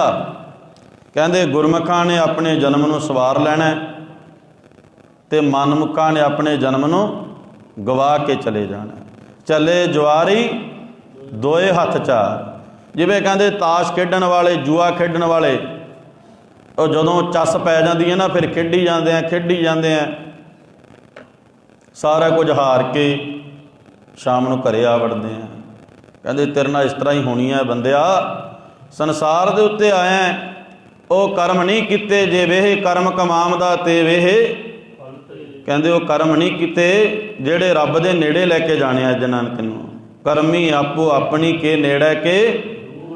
ਕਹਿੰਦੇ ਉਹ ਕਰਨੀ ਕੀਤੀ ਹੋਈ ਨਹੀਂ, ਉਹ ਸਤ ਸੰਗਤ ਕੀਤੀ ਨਹੀਂ, ਉਹ ਸੇਵਾ ਕੀਤੀ ਹੋਈ ਨਹੀਂ, ਜਿਨ੍ਹਾਂ ਕਰਮਾਂ ਕਰਕੇ ਰੱਬ ਦੇ ਨੇੜੇ ਹੋ ਜਾਣਾ ਸੀ ਤੂੰ, ਜਿਹਦੇ ਕਰਕੇ ਤੇਰਾ ਜਨਮ ਸਫਲਾ ਹੋ ਜਾਣਾ ਸੀਗਾ।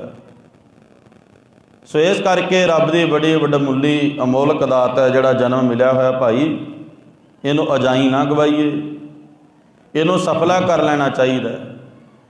ਅਤੇ ਜਿਨ੍ਹਾਂ ਨੂੰ ਸੋਝੀ ਆ ਜਾਂਦੀ ਹੈ ਉਹ ਕੀ ਕਰਦੇ ਹੈ, ਗੁਰੂ ਵਾਲਾ ਬਣ ਜਾਂਦੇ ਆ ਪਹਿਲਾਂ, ਫਿਰ ਤੜਕੇ ਉੱਠ ਕੇ ਕਰ ਇਸ਼ਨਾਨ ਸਿਮਰ ਪ੍ਰਭ ਆਪਣਾ ਮਨ ਤਨ ਭਏ। ਉਹ ਸਵੇਰੇ ਉੱਠਦੇ ਆ, ਤੁਹਾਡੇ ਵਿੱਚ ਬਹੁਤ ਸਾਰੇ ਹੋਣੇ ਆ ਜਿਹੜੇ ਅੰਮ੍ਰਿਤ ਵੇਲੇ ਉੱਠ ਕੇ ਇਸ਼ਨਾਨ ਕਰਦੇ ਆ। ਫਿਰ ਇਸ਼ਨਾਨ ਤਾਂ ਸਾਧ ਸੰਗਤ ਜੀ ਮਹਾਰਾਜ ਕਹਿੰਦੇ ਹੋਰ ਲੋਕ ਵੀ ਕਰ ਲੈਂਦੇ ਆ, ਜਿਹੜੇ ਵਿਹਾਰੀ ਹੈ, ਵਪਾਰੀ ਹੈ, ਜਿਹੜੇ ਡੰਗਰ ਪਸ਼ੂ ਦੇਖਦੇ ਆ, ਉਹ ਵੀ ਉੱਠ ਕੇ ਨਹਾ ਧੋ ਕੇ ਆਪਣਾ ਡੰਗਰ ਪਸ਼ੂ ਦੇਖਦੇ ਆ। ਪਰ ਉਹ ਵੀ ਸਾਧ ਸੰਗਤ ਜੀ ਲੇਖੇ ਵਿੱਚ ਕਿਹੜੀ ਗੱਲ ਹੈ? ਇਸ਼ਨਾਨ ਕਰਕੇ ਕਰਨਾ ਕੀ ਹੈ? ਸਿੱਖ ਨੇ ਕਰ ਇਸ਼ਨਾਨ ਸਿਮਰ, ਸਿਮਰਨ ਕਰਨਾ ਹੈ। ਸਿਮਰ ਪ੍ਰਭ ਆਪਣਾ ਮਨ ਤਨ ਭਏ ਅਰੋਗਾ। ਮਨ ਤੇ ਤਨ ਤੇਰੇ ਅਰੋਗ ਪਏ ਹੋਏ ਹੈ। ਇਹ ਜਿੰਨਾ ਤੱਕ ਸਿਮਰਨ ਦੇ ਨਾਲ ਨਾ ਜੁੜਦੇ ਉਨੇ ਤੱਕ ਸਫਲੇ ਨਹੀਂ ਹੋਣੇ। ਕੋਟ ਬਿਗਣ ਲਾਥੇ ਪ੍ਰਭ ਸਰਨਾ ਪ੍ਰਗਟੇ ਭਲੇ। ਸੋ ਇਸ ਕਰਕੇ ਮਹਾਰਾਜ ਜੀ ਕਹਿੰਦੇ ਜਿਨ੍ਹਾਂ ਨੂੰ ਸੋਝੀ ਆ ਜਾਂਦੀ ਨਾ, ਅੰਮ੍ਰਿਤ ਵੇਲੇ ਉੱਠਦੇ ਆ, ਫਿਰ ਇਸ਼ਨਾਨ ਕਰਦੇ ਆ, ਫਿਰ ਸਿਮਰਨ ਕਰਦੇ ਆ, ਆਵਾਜ਼ ਸੁਣਦੀ ਉਹਨਾਂ ਨੂੰ ਆਵੋ ਸਿੱਖ ਸਤਿਗੁਰ ਕੇ ਪਿਆਰਿਓ ਗਾਵੋ ਸੱਚੀ।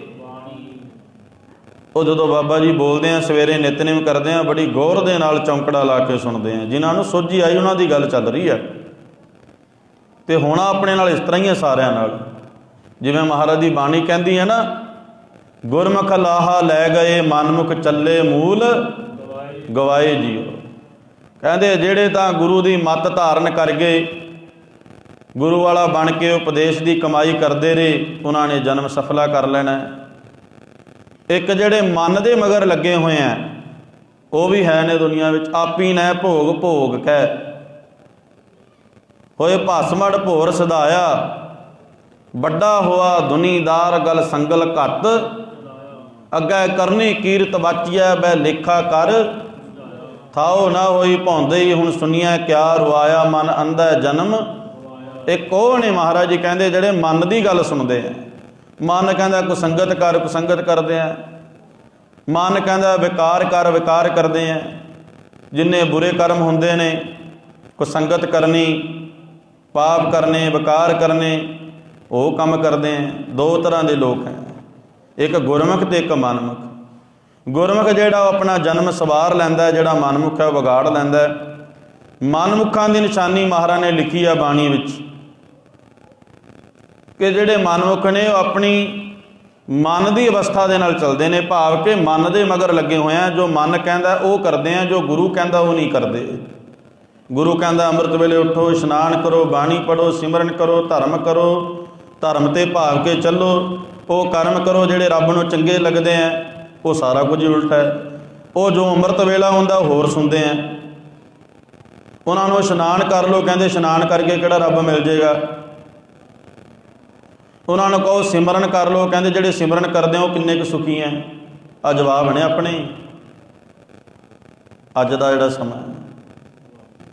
ਪਰ ਜਿਹੜੇ ਰੱਬ ਦੇ ਨਾਲ ਜੁੜੇ ਹੋਏ ਹੈ ਉਹ ਇੱਕ ਰਸ ਰਹਿ ਰਾਸ ਦਾ ਭਾਵ ਹੁੰਦਾ। ਉਹਨਾਂ ਦੀ ਜ਼ਿੰਦਗੀ ਵਿੱਚੋਂ ਕਦੇ ਰਾਸ ਟੁੱਟਦੀ ਨਹੀਂ। ਉਹਨਾਂ ਦੀ ਜ਼ਿੰਦਗੀ ਦੇ ਵਿੱਚ ਰਾਸ ਰਹੇਗੀ ਜਿਹੜਾ ਰਹਿ ਰਸ ਨਾਲ ਜੁੜਿਆ ਰਹੇਗਾ। ਜਪਜੀ ਸਾਹਿਬ ਦਾ ਭਾਵ ਹੈ ਆਪਾਂ ਗੁਰੂ ਦੇ ਨਾਲ ਜੁੜੇ ਇੱਕ ਰਸ ਜ਼ਿੰਦਗੀ ਬਤੀਤ ਕਰ ਰਹੇ ਹਾਂ। ਬਾਣੀਆਂ ਵੀ ਮਹਾਰਾਜ ਨੇ ਕੈਸੀਆਂ ਰਚੀਆਂ ਨੇ। ਆਸਾ ਦੀ ਵਾਰ ਜਿਹੜੀਆਂ ਸਾਰੀਆਂ ਆਸਾਂ ਪੂਰੀਆਂ ਕਰਦੀ ਹੈ। ਸੁਖਮਣੀ ਸਾਹਿਬ ਜਿਹੜੀ ਸਾਰਿਆਂ ਸੁੱਖਾਂ ਦੀ ਮਣੀ ਹੈ। ਸਾਡੇ ਮਨ ਨੂੰ ਤਗੜਾ ਕਰਨ ਵਾਸਤੇ ਮਹਾਰਾਜ ਨੇ ਬਾਣੀ ਦੇ ਨਾਂ ਕਿੱਡੇ ਵੱਡੇ ਰੱਖੇ ਆ। ਪਰ ਇਹ ਉਹਨਾਂ ਵਾਸਤੇ ਹੈ ਜਿਨ੍ਹਾਂ ਨੂੰ ਪ੍ਰੇਮ ਹੈ, ਭਾਵਨਾ ਹੈ ਗੁਰੂ ਪ੍ਰਤੀ। ਜਿਨ੍ਹਾਂ ਨੂੰ ਭਾਵਨਾ ਨਹੀਂ, ਉਹਨਾਂ ਨੂੰ ਬਾਬਾ ਕਬੀਰ ਜੀ ਕਹਿੰਦੇ ਆ, ਕਹਿੰਦੇ ਉਹ ਵਿਚਾਰੇ ਕੀ ਕਰਨਗੇ। ਮਨ ਸਮਝਾਵਣ ਕਾਰਨ ਹੈ ਕਛੁਕ ਪੜੀਐ ਗਿਆਨ। ਕਹਿੰਦੇ ਜੇ ਮਨ ਨੂੰ ਸਮਝਾਉਣਾ ਭਾਈ ਤਾਂ ਕਹਿੰਦੇ ਫਿਰ ਤਾਂ ਗੁਰੂ ਗ੍ਰੰਥ ਸਾਹਿਬ ਦਾ ਇਸ਼ਾਰਾ ਹੀ ਬੜਾ ਹੈ, ਅਤੇ ਜੇ ਨਹੀਂ ਸਮਝਣਾ ਕਹਿੰਦੇ ਫਿਰ ਇੱਕ ਓਂਕਾਰ ਤੋਂ ਲੈ ਕੇ 18 10 20 ਆਪਣੇ ਘਰਾਂ 'ਚ ਖੰਡ ਪਾਠ ਹੁੰਦੇ ਹੈ, ਪਰ ਕਹਿੰਦੇ ਕੋਈ ਨਹੀਂ, ਸੁਣਦੇ ਵੀ ਹਾਂ ਪਰ ਖੜੇ ਉੱਥੇ ਹੀ ਹਾਂ। ਸੋ ਕਹਿਣ ਦਾ ਭਾਵ ਇਹ ਸਾਧ ਸੰਗਤ ਜਿਹੜੇ ਗੁਰਮੁਖ ਹੁੰਦੇ ਨੇ ਉਹ ਗੁਰੂ ਦੇ ਉਪਦੇਸ਼ 'ਤੇ ਚੱਲ ਕੇ ਆਪਣੇ ਜਨਮ ਨੂੰ ਸਫਲਾ ਕਰ ਲੈਂਦੇ ਨੇ। ਮਾਨੁਕ ਜਿਹੜੇ ਨੇ ਉਹ ਗਵਾ ਕੇ ਚਲੇ ਜਾਂਦੇ ਨੇ। ਫਰਕ ਬੜਾ ਦੋਨਾਂ ਦੇ ਵਿੱਚ। ਸੋ ਆਪਾਂ ਗੁਰਮੁਖ ਬਣ ਕੇ ਸਿਮਰਨ ਕਰਕੇ ਬਾਣੀ ਪੜ੍ਹ ਕੇ ਨਿਤਨੇਮ ਕਰਨਾ, ਵੱਧ ਤੋਂ ਵੱਧ ਭਲੇ ਦੇ ਕਰਮ ਕਰਕੇ ਆਪਣੇ ਜਨਮ ਨੂੰ ਸਫਲਾ ਕਰਨਾ। ਜਨਮ ਵਾਰ-ਵਾਰ ਨਹੀਂ ਮਿਲਣਾ। ਬਾਬਾ ਕਬੀਰ ਜੀ ਦਾ ਕਥਨ ਹੈ, ਕਹਿੰਦੇ ਕਬੀਰ ਮਾਨਸ ਜਨਮ ਦੁਲੰਭ ਹੈ, ਹੋਏ ਨਾ ਬਾਰ ਹੈ। ਕਹਿੰਦੇ ਕਿਤੇ ਬਾਰ-ਬਾਰ ਮਿਲਣਾ ਜਨਮ। ਇਹ ਤਾਂ ਰੱਬ ਨੇ ਇੱਕ ਆਪਾਂ ਨੂੰ ਚਾਂਸ ਦਿੱਤਾ ਹੋਇਆ, ਭਾਈ ਪ੍ਰਾਪਤ ਮਨੁੱਖ ਦੇ ਹੁਰੀਆ ਗੋਬਿੰਦ ਮਿਲਣ ਕੀ। ਕਹਿੰਦੇ ਇਹ ਤਾਂ ਇੱਕ ਚਾਂਸ ਮਿਲਿਆ ਹੋਇਆ ਰੱਬ ਨੂੰ ਮਿਲਣ ਦਾ। ਜਿਹੜੇ ਚਾਂਸ ਨੂੰ ਸੰਭਾਲਦੇ ਆ ਉਹ ਤੁਸੀਂ ਦੇਖ ਲਓ, ਜਦੋਂ ਵੀ ਸੰਗਤ ਵਿੱਚ ਬਹਿੰਦੇ ਆ ਇਕਾਗਰ ਹੋ ਕੇ ਚੌਂਕੜਾ ਲਾ ਕੇ। ਅਤੇ ਜਿਹੜੇ ਮੇਰੇ ਵਰਗੇ ਹੁੰਦੇ ਨੇ ਜਿਨ੍ਹਾਂ ਨੇ ਸੁਣਨਾ ਨਹੀਂ, ਉਹ ਸੁਣਨ ਵੀ ਨਹੀਂ ਦਿੰਦੇ। ਉਹ ਕਹਿਣਗੇ ਮੇਰੀ ਗੱਲ ਸੁਣ ਤੂੰ, ਉਹ ਵੀ ਹੈ। ਪਰ ਬਾਬਾ ਕਬੀਰ ਜੀ ਕਹਿੰਦੇ ਬੜਾ ਦੁਰਲੱਭ ਹੈ ਜਨਮ ਤੇਰਾ। ਕਿੰਨਾ ਕੁ ਦੁਰਲੱਭ ਹੈ, ਹੋਏ ਨਾ ਬਾਰ ਹੈ ਬਾਰ। ਕਹਿੰਦੇ ਬਾਰ-ਬਾਰ ਮਿਲਣਾ ਕਿਤੇ। ਕਹਿੰਦੇ ਜੋ ਬਣ ਫਲ ਪਾ ਕੇ ਭੋਏ ਗਿਰਹਿ ਬੋਹਰ ਨਾ ਲਾਗੈ। ਕਹਿੰਦੇ ਜਿਵੇਂ ਫਲ ਭਾਵੇਂ ਕੱਚਾ ਭਾਵੇਂ ਪੱਕਾ ਜਦੋਂ ਦਰਖਤ ਤੋਂ ਗਿਰ ਜਾਵੇ ਫਿਰ ਕਹਿੰਦੇ ਮੁੜ ਕੇ ਲੱਗਿਆ ਨਹੀਂ ਕਰਦਾ। ਜਨਮ ਜਦੋਂ ਇੱਕ ਵਾਰੀ ਪੌੜੀ ਛੁਟਕੀ ਹਾਥ ਨਾ ਆਵੇ ਅਹਿਲਾ ਜਨਮ ਗਵਾਇਆ। ਕਹਿੰਦੇ 10 ਡੰਡੇ ਕੋਈ ਚੜ੍ਹ ਜਾਵੇ, ਲਾਸਟ ਡੰਡੇ ਦੇ ਕਹਿੰਦੇ ਪੈਰ ਫਿਸਲ ਜਾਵੇ, ਜਿਹੜੇ 10 ਚੜ੍ਹੇ ਕਹਿੰਦੇ ਉਹ ਵੀ ਬਿਰਥ ਚਲੇ ਜਾਂਦੇ ਆ। ਇਹ ਕਹਿੰਦੇ ਆਪਣਾ ਜਨਮ ਜਿਹੜਾ ਇਹ ਲਾਸਟ ਡੰਡਾ ਇਹ ਰੱਬ ਨੂੰ ਮਿਲਦਾ। ਜੇ ਕਿਤੇ ਕਹਿੰਦੇ ਇੱਥੋਂ ਵੀ ਪੈਰ ਮੋਹ ਵਿੱਚ ਇਹ ਬਾਸ਼ਨਾ ਦੇ ਵਿੱਚ ਹੀ ਬੱਧਾ ਰਿਹਾ ਤਾਂ ਗੁਰੂ ਸਾਹਿਬ ਜੀ ਕਹਿੰਦੇ ਜਨਮ ਸਫਲਾ ਨਹੀਂ ਹੋ ਸਕੇਗਾ। ਇਹ ਮਰ ਮਰ ਜੰਮੈ ਮਰੈ ਫਿਰ ਜੰਮੈ ਬਹੁਤ ਸਜਾਏ ਪਿਆ ਦੇਸ਼। ਕਹਿੰਦੇ ਫਿਰ ਜੰਮੇਗਾ ਮਰੇਗਾ ਘਾਟੇ ਵਾਧੇ ਇਹ ਸਾਰਾ ਕੁਝ ਜਰੇਗਾ ਜੇ ਇਹਨੇ ਨਾ ਸੰਭਾਲਿਆ। ਸੋ ਇਸ ਕਰਕੇ ਜਨਮ ਬੜਾ ਅਮੋਲਕ ਹੈ। ਸਾਧ ਸੰਗਤ ਇਹਨੂੰ ਸਾਂਭਣਾ ਚਾਹੀਦਾ, ਸਵਾਰ ਲੈਣਾ ਚਾਹੀਦਾ ਸਮੇਂ ਦੇ ਨਾਲ। ਪੰਚਮ ਪਾਤਸ਼ਾਹ ਮਹਾਰਾਜ ਬਚਨ ਕਰਦੇ ਆ, ਕਹਿੰਦੇ ਓਏ ਭਈ ਪ੍ਰਾਪਤ ਮਨੁੱਖ ਦੇ ਹੁਰੀਆ ਗੋਬਿੰਦ ਮਿਲਣ ਕੀ। ਕਹਿੰਦੇ ਤੇਰੀ ਵਾਰੀ ਹੈ। ਕੀ ਕਰਨ ਦੀ? ਦੁਨੀਆ ਦੇ ਵਿੱਚ ਵੱਡੀ ਕੋਠੀ ਪਾਉਣ ਦੀ ਵਾਰੀ ਹੈ? ਨਹੀਂ। ਦੁਨੀਆ 'ਚ ਨਾਮ ਵੱਡਾ ਕਰਨ ਦੀ ਵਾਰੀ ਹੈ? ਨਹੀਂ। ਦੁਨੀਆ ਦੇ ਵਿੱਚ ਤੈਨੂੰ ਲੋਕ ਕਿੰਨੀਆਂ ਕੁ ਸਲੂਟਾਂ ਮਾਰਦੇ ਆ ਉਹਦੀ ਵਾਰੀ ਹੈ? ਨਹੀਂ। ਇਹ ਤਾਂ ਕੁਛ ਵੀ ਨਹੀਂ ਹੈ। ਵਾਰੀ ਇੱਕ ਹੈ। ਉਹ ਕੀ ਹੈ? ਉਹ ਅਸੀਂ ਰੋਜ਼ ਰਹਿ ਰਸ ਜਾਂ ਤਾਂ ਪੜ੍ਹਦੇ ਹਾਂ ਅਤੇ ਜਾਂ ਸੁਣਦੇ ਹੋਵਾਂਗੇ ਜ਼ਰੂਰ। ਅਗਲਾ ਬਚਨ ਹੈ ਮਹਾਰਾਜ ਦਾ ਪੰਚਮ ਪਾਤਸ਼ਾਹ ਦਾ, ਭਾਈ ਪ੍ਰਾਪਤ ਮਨੁੱਖ ਦੇ ਹੁਰੀਆ ਗੋਬਿੰਦ ਮਿਲਣ ਕੀ। ਇਹ ਕਹਿੰਦੇ ਤੇਰੀ ਵਾਰੀ ਹੈ ਭਾਈ। ਹੁਣ ਦੱਸੋ ਪੁਕਾਰ ਪੁਕਾਰ ਕੇ ਰੋਜ਼ ਸਪੀਕਰ 'ਚ ਆਪਾਂ ਕਹਿੰਦੇ ਆ, ਕੌਣ ਸੁਣਦਾ ਹੈ, ਕੌਣ ਮੰਨਦਾ ਹੈ? ਅਤੇ ਜੇ ਕਿਤੇ ਮਾੜਾ ਮਾੜਾ ਉੱਪਰ ਥੱਲੇ ਹੋ ਜਾਵੇ ਟਾਈਮ ਆ ਕੇ ਗਲ ਪੈ ਜਾਂਦੇ ਆਪਾਂ ਵੀ ਅੱਜ ਕਰਿਆ ਨਹੀਂ ਰਹਿ ਰਸ। ਅੱਛਾ ਰਹਿ ਰਸ ਤਾਂ ਹੋ ਰਹੀ, ਆਪਾਂ ਸੁਣਦੇ ਕਿੰਨੇ ਕਾਂ ਅਤੇ ਜੇ ਸੁਣ ਲਈ ਫਿਰ ਮੰਨਿਆ ਕਿੰਨੇ ਹੈ? ਇਸ ਗੱਲ ਵੱਲ ਕੋਈ ਧਿਆਨ ਨਹੀਂ ਆਪਣਾ। ਪਰ ਬਾਬਾ ਜੀ ਲੇਟ ਨਹੀਂ ਹੋਣੇ ਚਾਹੀਦੇ। ਜੋ ਕਰ ਰਹੇ ਹੈ ਉਹ ਉਸ ਗੱਲ 'ਤੇ ਆਪਣਾ ਧਿਆਨ ਕੇਂਦਰਿਤ ਨਹੀਂ ਹੁੰਦਾ ਕਦੇ ਵੀ। ਨਿਤਨੇਮ ਕਰ ਰਹੇ ਆ, ਸੁਣੋ ਬੈਠ ਕੇ। ਜੇ ਸੁਣਿਆ ਮੰਨੇ ਕੀ ਗਤ ਫਿਰ ਮੰਨੇ ਵਾਲੇ ਪਾਸੇ ਆ ਜਾਓ।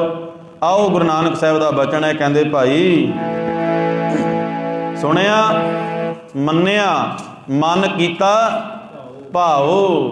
ਕਹਿੰਦੇ ਪਹਿਲਾਂ ਸੁਣਨਾ, ਜਿਵੇਂ ਤੁਸੀਂ ਬੈਠ ਕੇ ਸੁਣ ਰਹੇ ਹੋ, ਫਿਰ ਜੀ ਮੰਨਣਾ। ਹੁਣ ਮੰਨੇ ਤੋਂ ਬਿਨਾਂ ਤੁਸੀਂ ਇੱਥੇ ਬੈਠੇ ਬੈਠੇ ਕਹੋ ਮੈਂ ਅੱਜ ਹਰਿਮੰਦਰ ਸਾਹਿਬ ਜਾਣਾ, ਅੱਜ ਮੈਂ ਅਨੰਦਪੁਰ ਸਾਹਿਬ ਜਾਣਾ, ਇੱਥੇ ਬੈਠੇ ਬੈਠੇ ਗੀਤ ਗਾਈ ਜਾਓ। ਪਰ ਅਸਲ ਫਾਇਦਾ ਕਦੋਂ ਹੋਣਾ? ਜਦੋਂ ਤੁਸੀਂ ਚੱਲ ਕੇ ਹਰਿਮੰਦਰ ਸਾਹਿਬ ਪਹੁੰਚ ਗਏ। ਜੇ ਇੱਥੇ ਬੈਠੇ ਬੈਠੇ ਸ਼ਾਮ ਤੱਕ ਗਾਈ ਗਏ ਤਾਂ ਉਹਦਾ ਕੋਈ ਲਾਭ ਨਹੀਂ ਹੈ, ਉੱਥੇ ਪਹੁੰਚਣ ਦਾ ਲਾਭ ਹੈ।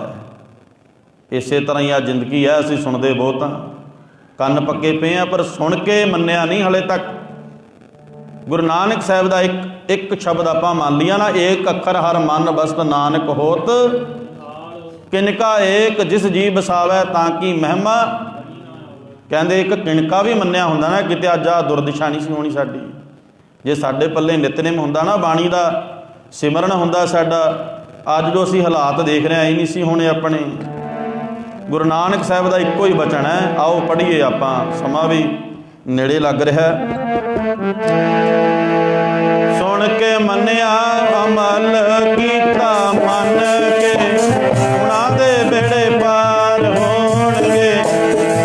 ਸੁਣ ਕੇ ਮੰਨਿਆ ਅਮਲ ਕੀਤਾ ਮੰਨ ਕੇ, ਉਹਨਾਂ ਦੇ ਬੇੜੇ ਪਾਰ ਹੋਣਗੇ।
ਬੇੜੇ ਪਾਰ ਹੋਣਗੇ। ਸੁਣ ਕੇ ਮੰਨਿਆ ਅਮਲ ਕੀਤਾ ਮੰਨ ਕੇ, ਉਹਨਾਂ ਦੇ ਬੇੜੇ ਪਾਰ ਹੋਣਗੇ।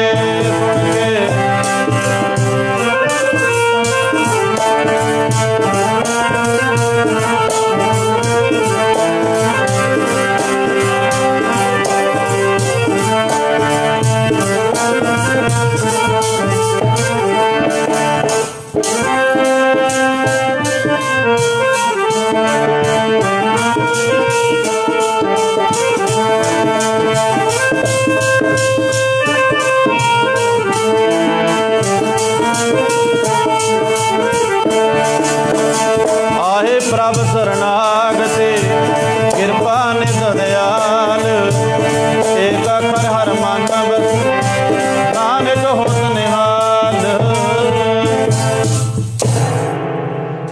ਗੱਲ ਸਾਰੀ ਸਾਧ ਸੰਗਤ ਜੀ ਮੰਨਣ ਦੀ ਹੈ। ਜੇ ਕਿਤੇ ਗੁਰੂ ਨਾਨਕ ਦੇਵ ਜੀ ਮਹਾਰਾਜ ਦੇ ਨਾਲ ਭਾਵੇਂ ਲੱਖਾਂ ਲੋਕ ਚੱਲਦੇ ਹੋਣੇ ਆ, ਪਰ ਜੇ ਕਿਤੇ ਭੂਮੀਆਂ ਚੋਰ ਆ ਕੇ ਨਮਸਕਾਰ ਕਰ ਦਿੰਦਾ, ਮਹਾਰਾਜ ਜੀ ਅੱਜ ਤੋਂ ਮੈਂ ਛੱਡਿਆ ਸਾਰਾ ਕੁਝ। ਮਹਾਰਾਜ ਕਹਿੰਦੇ ਜਾ ਜਿੱਥੇ ਮਰਜ਼ੀ ਜਾ, ਦੁਨੀਆ ਦੇ ਨਾਲ ਤੇਰੇ ਨਾਲ ਨਾਲ ਰਵਾਂਗੇ, ਜਿੱਥੇ ਵੀ ਜਾਏਗਾ। ਇੱਕ ਅੱਖਰ ਮੰਨਿਆ ਮਹਾਰਾਜ ਦਾ, ਇੱਕ ਬਚਨ ਮੰਨ ਲਿਆ। ਮਹਾਰਾਜ ਕਹਿੰਦੇ ਬਰਿਆਈ ਛੱਡ ਦੇ, ਕਹਿੰਦੇ ਅੱਜ ਤੋਂ ਛੱਡੀ। ਜਿੰਨੇ ਮਹਾਰਾਜ ਨੂੰ ਮਿਲਦੇ ਰਹੇ, ਜਿਨ੍ਹਾਂ ਨੇ ਇੱਕ ਵਾਰੀ ਮਹਾਰਾਜ ਗੁਰੂ ਨਾਨਕ ਸਾਹਿਬ ਦਾ ਬਚਨ ਮੰਨਿਆ ਨਾ, ਅਗਲੀ ਡਿਊਟੀ ਮਹਾਰਾਜ ਦੀ ਹੈ। ਫਿਰ ਚੱਤਰ ਚੱਕਰ ਵਰਤੀ ਚੱਤਰ ਚੱਕਰ ਭੁਗਤੇ, ਸਵਯੰ ਪਾਵਸੋ ਪੰਗ ਸਰਬਦਾ ਸਰਬ ਜੁਗਤੇ, ਦੁਕਾਲੰਗ ਪ੍ਰਨਾਸੀ ਦਿਆਲੰਗ ਸਰੂਪੇ, ਸਦਾ ਅੰਗ ਸੰਗੇ ਅਭੰਗੰ। ਕੋਈ ਕਰਕੇ ਤਾਂ ਦੇਖੇ ਨਾ ਨਿਤਨੇਮ। ਅਕਾਲ ਪੁਰਖ ਵਾਹਿਗੁਰੂ ਅੰਗ ਸੰਗ ਰਹਿੰਦਾ, ਜਿਹੜੇ ਸਦਾ ਨਿਤਨੇਮ ਸਿਮਰਨ ਬਾਣੀ ਦਾ ਅਭਿਆਸ ਕਰਦੇ ਰਹਿੰਦੇ ਆ। ਭਾਵੇਂ ਉਹ ਭੂਮੀਆ ਚੋਰ ਸੀਗਾ, ਭਾਵੇਂ ਕੋਡਾ ਰਾਖਸ਼ ਸੀਗਾ, ਪਰ ਜਦੋਂ ਗੁਰੂ ਨਾਨਕ ਸਾਹਿਬ ਦੇ ਦਰਸ਼ਨ ਹੋ ਗਏ, ਬਚਨ ਮੰਨ ਲਿਆ, ਸਾਧ ਸੰਗਤ ਜੀ ਉਸੇ ਟਾਈਮ ਹੀ ਭਲਾ ਹੋ ਗਿਆ। ਹੋਰ ਕਿੰਨੇ ਕਿੰਨੇ ਵੱਡੇ ਗੁਰੂ ਨਾਨਕ ਸਾਹਿਬ ਦਾ ਜੀਵਨ ਭਰਿਆ ਪਿਆ ਮਹਾਰਾਜ ਦਾ। ਪਰ ਗੱਲ ਉੱਥੇ ਇੱਕ ਗੱਲ ਦੀ ਖੜੀ ਹੋਈ ਆ, ਮੰਨੇ ਦੀ। ਅਸੀਂ ਬਹੁਤ ਸੁਣਿਆ ਹਾਲੇ ਤੱਕ, ਬਹੁਤ। ਕਿਸੇ ਦੀ 40 ਸਾਲ ਦੀ ਉਮਰ ਹੋ ਗਈ ਹੋਣੀ ਹੈ, ਕਿਸੇ ਦੀ 50 ਹੋ ਗਈ ਹੋਣੀ ਹੈ, 60 ਵਾਲੇ ਵੀ ਬਾਬੇ ਬੈਠੇ ਹੋਣੇ ਆ, ਇਦੋਂ ਵੱਧ ਵੀ ਉਮਰ ਦੇ ਬੈਠੇ ਹੋਣੇ ਆ। ਪਰ ਸਵਾਦ ਇਸ ਗੱਲ ਦਾ ਕਿ ਅਸੀਂ ਸੁਣਿਆ ਬਹੁਤ ਹੈ, ਮੰਨਿਆ ਕਦੋਂ ਹੈ? ਮੰਨੀਏ ਜਦੋਂ ਮੰਨ ਲਵਾਂਗੇ, ਫਿਰ ਗੁਰੂ ਵੱਲੋਂ ਦਾ ਸਾਧ ਸੰਗਤ ਜੀ ਸਭ ਉੱਪਰ ਕਿਰਪਾ ਹੈ ਤੇਰੀ, ਕਿਸੈ ਥੋੜੀ ਕਿਸੈ ਹੈ। ਬਸ ਗੁਰੂ ਦੀ ਕਿਰਪਾ ਵਰਤਣੀ ਸ਼ੁਰੂ ਹੋ ਜਾਣੀ ਹੈ। ਅਸੀਂ ਤਾਂ ਆਪ ਰੋਕੀ ਹੋਈ ਹੈ, ਕਹਿੰਦੇ ਇੱਥੇ ਨਾ ਕਰੀ, ਹੋਰ ਪਾਸੇ ਵਰਤਾਈ ਜਾ, ਕਿਉਂਕਿ ਆਪਾਂ ਬਚਨ ਨਹੀਂ ਨਾ ਮੰਨਦੇ। ਤੋ ਇਸ ਕਰਕੇ ਜਨਮ ਬੜੀ ਅਮੋਲਕ ਦਾਤ ਹੈ ਰੱਬ ਦੀ, ਇਹਨੂੰ ਸਾਂਭ ਕੇ ਸਿਮਰਨ ਕਰਨਾ ਚਾਹੀਦਾ, ਬਾਣੀ ਪੜ੍ਹਨੀ ਚਾਹੀਦੀ ਹੈ। ਗੁਰੂ ਦੇ ਲੜ ਲੱਗੋ, ਆਪਣੇ ਜਨਮ ਨੂੰ ਸਫਲਾ ਕਰੋ ਜੀ। ਸਿੰਘ ਜੀ ਜੋ ਪਿਛਲੇ ਸਮੇਂ ਅਕਾਲ ਪੁਰਖ ਵਾਹਿਗੁਰੂ ਦੇ ਗਣ ਘਾਲੇ, ਸਭ ਦਿਵਸ ਸਾਸ ਨੈ ਵੱਢਣ ਘਟਣ, ਤਿਲ ਸਾਰ ਦਿੱਤੇ ਸਵਾਸਾਂ ਨੂੰ ਪੂਰਾ ਕਰਦਿਆਂ।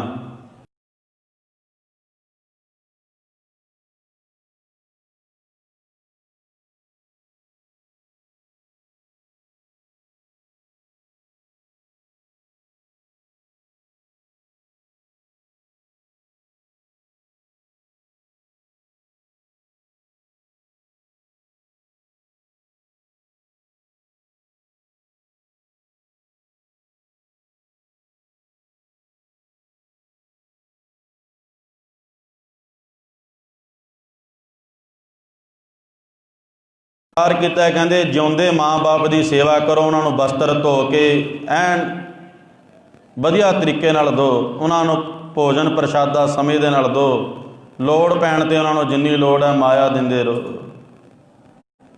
ਜਿਉਂਦੇ ਜੀ ਆਪਾਂ ਸੇਵਾ ਨਾ ਕਰੀਏ, ਬਾਅਦ ਦੇ ਵਿੱਚ ਆਪਾਂ ਜਿੰਨਾ ਮਰਜ਼ੀ ਜ਼ੋਰ ਲਾ ਲਈਏ, ਪਰ ਜੋ ਸੀਸ ਮਾਂ ਬਾਪ ਨੇ ਆਪਣੇ ਜੀਵਨ ਦੇ ਵਿੱਚ ਦੇਣੀ ਹੁੰਦੀ ਹੈ ਨਾ, ਉਹ ਬਾਅਦ ਦੇ ਵਿੱਚ ਨਹੀਂ ਮਿਲਿਆ ਕਰਦੀ। ਸਮਝਦੇ ਹੋ ਗੱਲ? ਜਿਉਂਦੇ ਜੀ ਜੋ ਸੀਸ ਉਹਨਾਂ ਨੇ ਦੇ ਜਾਣੀ ਹੈ। ਇੱਕ ਪਹਿਲਾਂ ਕਹਾਵਤ ਹੁੰਦੀ ਸੀ, ਕਹਿੰਦੇ ਖਾਧਾ ਪੀਤਾ ਲਾਹੇ ਦਾ। ਜਿਹੜਾ ਸਮੇਂ ਦੇ ਵਿੱਚ ਰਹਿ ਕੇ ਕੁਝ ਕੀਤਾ ਹੁੰਦਾ ਉਹ ਲਾਹੇ ਦਾ ਹੁੰਦਾ, ਬਾਅਦ ਦੇ ਵਿੱਚ ਨਹੀਂ। ਤੋ ਮਾਂ ਬਾਪ ਦੀ ਸੇਵਾ ਜਦੋਂ ਵੀ ਕਰਨੀ ਹੈ, ਜਿਉਂਦੇ ਜੀ ਕਰਨੀ ਹੈ। ਹੁਣ ਸਮਾਂ ਬਹੁਤ ਸਾਖੀਆਂ ਸਾਹਮਣੇ ਆ ਜਾਂਦੀਆਂ ਜਦੋਂ ਇਸ ਤਰ੍ਹਾਂ ਦੀ ਇਸ ਪਾਸੇ ਵਿਚਾਰ ਉੱਠਦੀ ਹੈ। ਤੋ ਵੱਡੇ ਵੱਡੇ ਪਕੰਬਰ ਹੋਏ ਆ, ਪਰ ਆਪਣੇ ਮਾਤਾ ਪਿਤਾ ਦੇ ਪੈਰਾਂ ਦੇ ਵਿੱਚ ਮੱਥਾ ਰੱਖ ਕੇ ਆਸ਼ੀਰਵਾਦ ਲੈ ਕੇ ਵੱਡੇ ਵੱਡੀਆਂ ਉਚਾਈਆਂ ਤੱਕ ਪਹੁੰਚੇ ਆ ਉਹ। ਪਰ ਪਿੱਛੇ ਜਦੋਂ ਦੇਖਣ ਵਿੱਚ ਆਇਆ ਤਾਂ ਹੱਥ ਮਾਂ ਦਾ ਸੀਗਾ ਕਿਸੇ 'ਤੇ। ਇਹ ਜ਼ਰੂਰ ਇਤਿਹਾਸ ਦੇ ਵਿੱਚ ਆਉਂਦਾ। ਇੱਕ ਕੋਈ ਪੈਗੰਬਰ ਹੋਇਆ ਇਸਲਾਮ ਮਤ ਦੇ ਵਿੱਚ, ਉਹ ਨਦੀ ਪਾਰ ਕਰਕੇ ਕਹਿੰਦੇ ਰੋਜ਼ ਸਿਮਰਨ ਕਰਨ ਵਾਸਤੇ ਜਾਇਆ ਕਰਦਾ ਸੀਗਾ ਜੰਗਲ ਵਿੱਚ, ਰੋਜ਼ ਡੇਲੀ ਨਦੀ ਦੇ ਉੱਤੋਂ ਤਰ ਕੇ ਜਾਇਆ ਕਰਦਾ ਸੀਗਾ। ਇੱਕ ਦਿਨ ਕੁਦਰਤੀ ਉਹ ਚਲਾ ਗਿਆ ਘਰੋਂ, ਮਾਤਾ ਉਹਦੀ ਪਿੱਛੇ ਚੜ੍ਹਾਈ ਕਰ ਗਈ। ਨਦੀ ਦੇ ਵਿੱਚੋਂ ਆਵਾਜ਼ ਆਈ, ਕਹਿੰਦੀ ਅੱਜ ਨਾ ਪੈਰ ਰੱਖੀ। ਕਹਿੰਦਾ ਕਿਉਂ, ਮੈਂ ਰੋਜ਼ ਆਉਂਦਾ। ਕਹਿੰਦੀ ਨਹੀਂ, ਅੱਜ ਕਹਿੰਦੀ ਤੇਰੇ ਪਿੱਛੇ ਅਰਦਾਸ ਕਰਨ ਵਾਲੀ ਤੇਰੀ ਮਾਂ ਨਹੀਂ ਰਹੀ। ਜੇ ਤੂੰ ਹੁਣ ਪੈਰ ਪਾਇਆ ਤਾਂ ਪਾਣੀ ਦੇ ਵਹਾਅ ਦੇ ਨਾਲ ਹੀ ਚਲਾ ਜਾਏਗਾ ਤੂੰ ਵੀ। ਤੇਰੇ ਪਿੱਛੇ ਅਰਦਾਸ ਕਰਨ ਵਾਲੀ ਖੜੀ ਸੀਗੀ ਉਦੋਂ, ਉਹਦੀ ਅਰਦਾਸ ਦੇ ਨਾਲ ਤੂੰ ਇਹ ਪਾਰ ਕਰਕੇ ਜਾਂਦਾ ਰਿਹਾ। ਅੱਜ ਉਹ ਦੁਆਵਾਂ ਨਹੀਂ ਹੈ ਤੇਰੇ ਪਿੱਛੇ। ਸਮਝਦੇ ਹੋ ਗੱਲ ਨੂੰ? ਮਾਤਾ ਪਿਤਾ ਦੀਆਂ ਦੁਆਵਾਂ ਅਰਦਾਸਾਂ ਬੱਚੇ ਨੂੰ ਆਕਾਸ਼ ਤੱਕ ਨਾ ਲੈ ਜਾਂਦੀਆਂ। ਅਤੇ ਜੇ ਬਦ ਦੁਆ ਦੇ ਦੇਣ, ਵੈਸੇ ਮਾਤਾ ਪਿਤਾ ਦਿੰਦੇ ਨਹੀਂ ਹੁੰਦੇ, ਪਰ ਉਹਨਾਂ ਦੀ ਖੁਸ਼ੀ ਲਿਆ ਕਰੋ। ਮਾਤਾ ਪਿਤਾ ਤੋਂ ਵੱਧ ਕੇ ਗੁਰੂ ਗ੍ਰੰਥ ਸਾਹਿਬ ਦੀ ਬਾਣੀ ਦਾ ਜ਼ਿਕਰ ਹੈ, ਕਹਿੰਦੇ ਪਹਿਲਾਂ ਤੇਰੇ ਰੱਬ ਮਾਤਾ ਪਿਤਾ ਨੇ। ਵੱਡੇ ਭੈਣ ਭਾਈ ਨੇ ਉਹਨਾਂ ਦਾ ਸਤਿਕਾਰ ਕਰਿਆ ਕਰ, ਅਦਬ ਕਰਿਆ ਕਰ, ਰੱਬ ਦੀ ਖੁਸ਼ੀ ਮਿਲੇਗੀ। ਗੁਰਦੇਵ ਮਾਤਾ, ਗੁਰਦੇਵ ਪਿਤਾ, ਗੁਰਦੇਵ ਸੁਆਮੀ ਤੀਜੀ ਜਗ੍ਹਾ ਤੇ ਮਹਾਰਾਜ ਨੇ ਆਪਣਾ ਅਹੁਦਾ ਰੱਖਿਆ। ਕਹਿੰਦੇ ਤੀਜੀ ਜਗ੍ਹਾ ਤੇ ਰੱਬ ਬੈਠਾ ਹੈ, ਪਹਿਲਾਂ ਮਾਤਾ ਪਿਤਾ ਨੇ ਜਿਨ੍ਹਾਂ ਨੇ ਤੈਨੂੰ ਜਨਮ ਦਿੱਤਾ। ਜੈਸੇ ਮਾਤ ਪਿਤਾ ਬਿਨ ਬਾਲ ਨਾ ਹੋਈ, ਕਹਿੰਦੇ ਮਾਤਾ ਪਿਤਾ ਦੇ ਸਮਾਨ ਤੋਂ ਬਿਨਾਂ ਤੁਸੀਂ ਸੁਲਤਾਨ ਆਂਦੀ ਨਹੀਂ। ਮਾਤਾ ਪਿਤਾ ਦੇ ਸੰਯੋਗ ਦੇ ਨਾਲ ਪੈਦਾ ਹੋਏ ਨਾ ਆਪਾਂ, ਤਾਂ ਉਹ ਕਹਿੰਦੇ ਉਹਨਾਂ ਦਾ ਆਸ਼ੀਰਵਾਦ, ਉਹਨਾਂ ਦੀ ਸੇਵਾ, ਉਹਨਾਂ ਦੀ ਖੁਸ਼ੀ ਪਹਿਲਾਂ ਲੈਣੀ ਆਪਾਂ। ਇਹ ਜ਼ਰੂਰ ਆਪ ਸਭ ਦੇ ਚਰਨਾਂ 'ਚ ਬੇਨਤੀ ਹੈ। ਅੱਜ ਆਸ਼ਰਮ ਬੜੇ ਖੁੱਲ੍ਹੇ ਹੋਏ ਹੈ, 7-7 ਬੱਚੇ ਆ, ਪਰ ਇੱਕ ਵੀ ਮਾਂ ਨੂੰ ਪਿਓ ਨੂੰ ਰੱਖਣ ਨੂੰ ਤਿਆਰ ਨਹੀਂ। ਆਸ਼ਰਮ ਭਰੇ ਪਏ ਆ, ਕਿਹਨਾਂ ਨੇ ਭਰੇ ਹੋ? ਆਪਾਂ ਨੇ ਭਰੇ ਆ। ਸੋ ਇਸ ਕਰਕੇ ਦੁੱਖ ਹੈ ਇਸ ਗੱਲ ਦਾ, ਜਿੱਥੇ ਆਪਾਂ ਅੱਜ ਬੜੀਆਂ ਉੱਚ ਪ੍ਰਾਪਤੀਆਂ ਕੀਤੀਆਂ ਨੇ, ਉੱਥੇ ਘਾਟੇ ਵੀ ਬਹੁਤ ਖਾਧੇ ਨੇ ਆਪਾਂ। ਮਾਂ ਬਾਪ ਨੂੰ ਸਾਧ ਸੰਗਤ ਜੀ ਸੰਭਾਲੀਏ।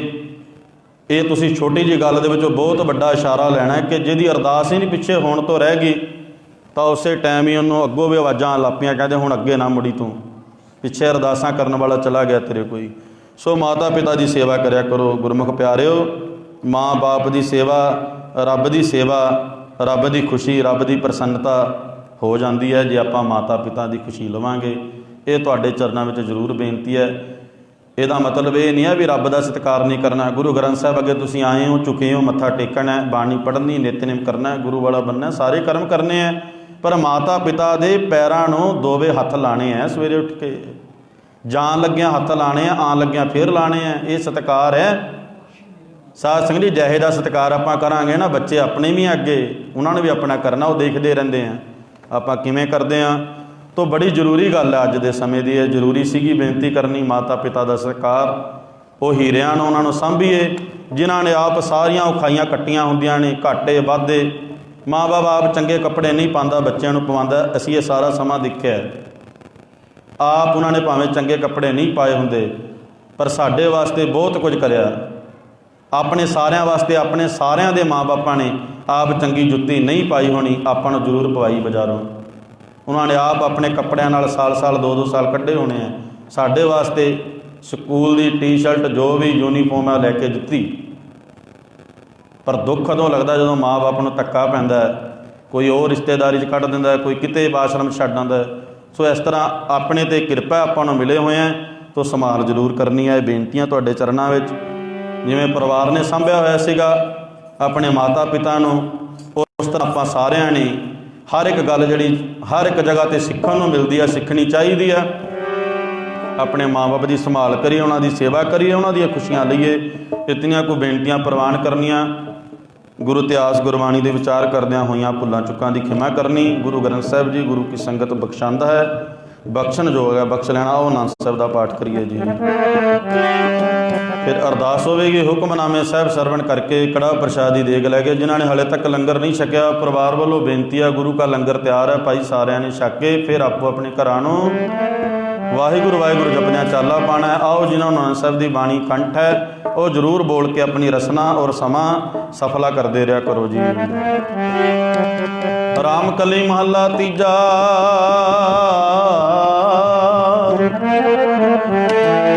ਆਨੰਦ ਏਕ ਓੰਕਾਰ ਸਤਿਗੁਰ ਪ੍ਰਸਾਦ।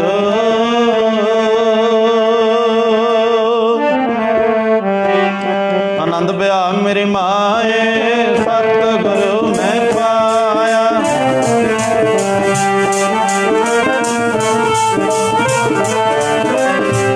ਰਾਗ ਰਤਨ ਪਰਵਾਰ ਪਰ ਸ਼ਬਦ ਗਾਵਣ ਆਈਆਂ।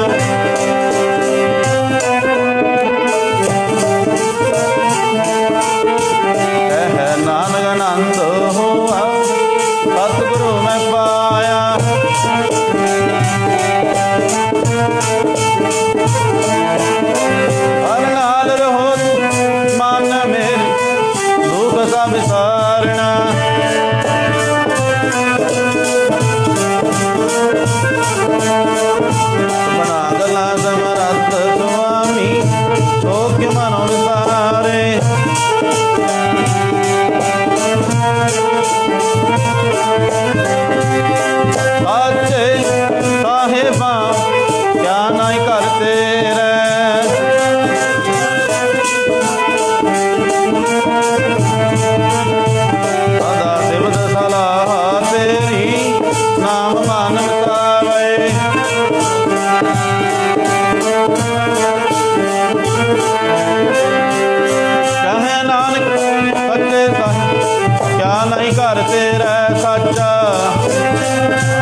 सब बुझाइया।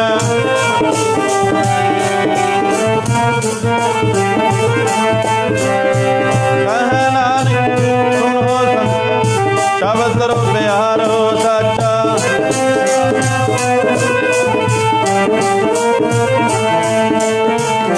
कर सुभाग्य शब्द बाजे कला जित करतारियां।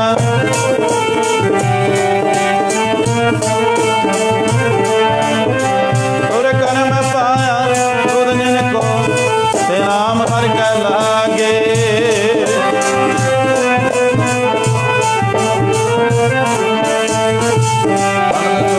भागी हो सगल मनोरथ पूरे।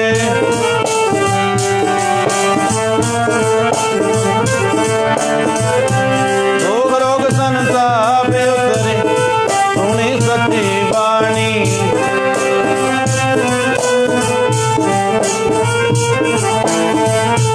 से पुनीत कहते पवित्र सतगुर रहया भरपूरे।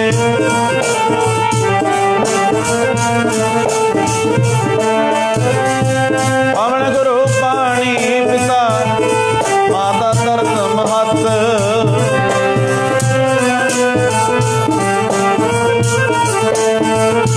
चंगियाइयां बुरियाइयां वाच धर्म हजूर।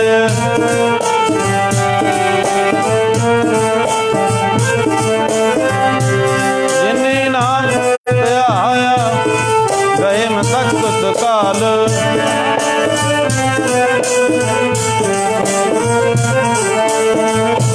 वाहिगुरु जी का खालसा वाहिगुरु जी की फतेह।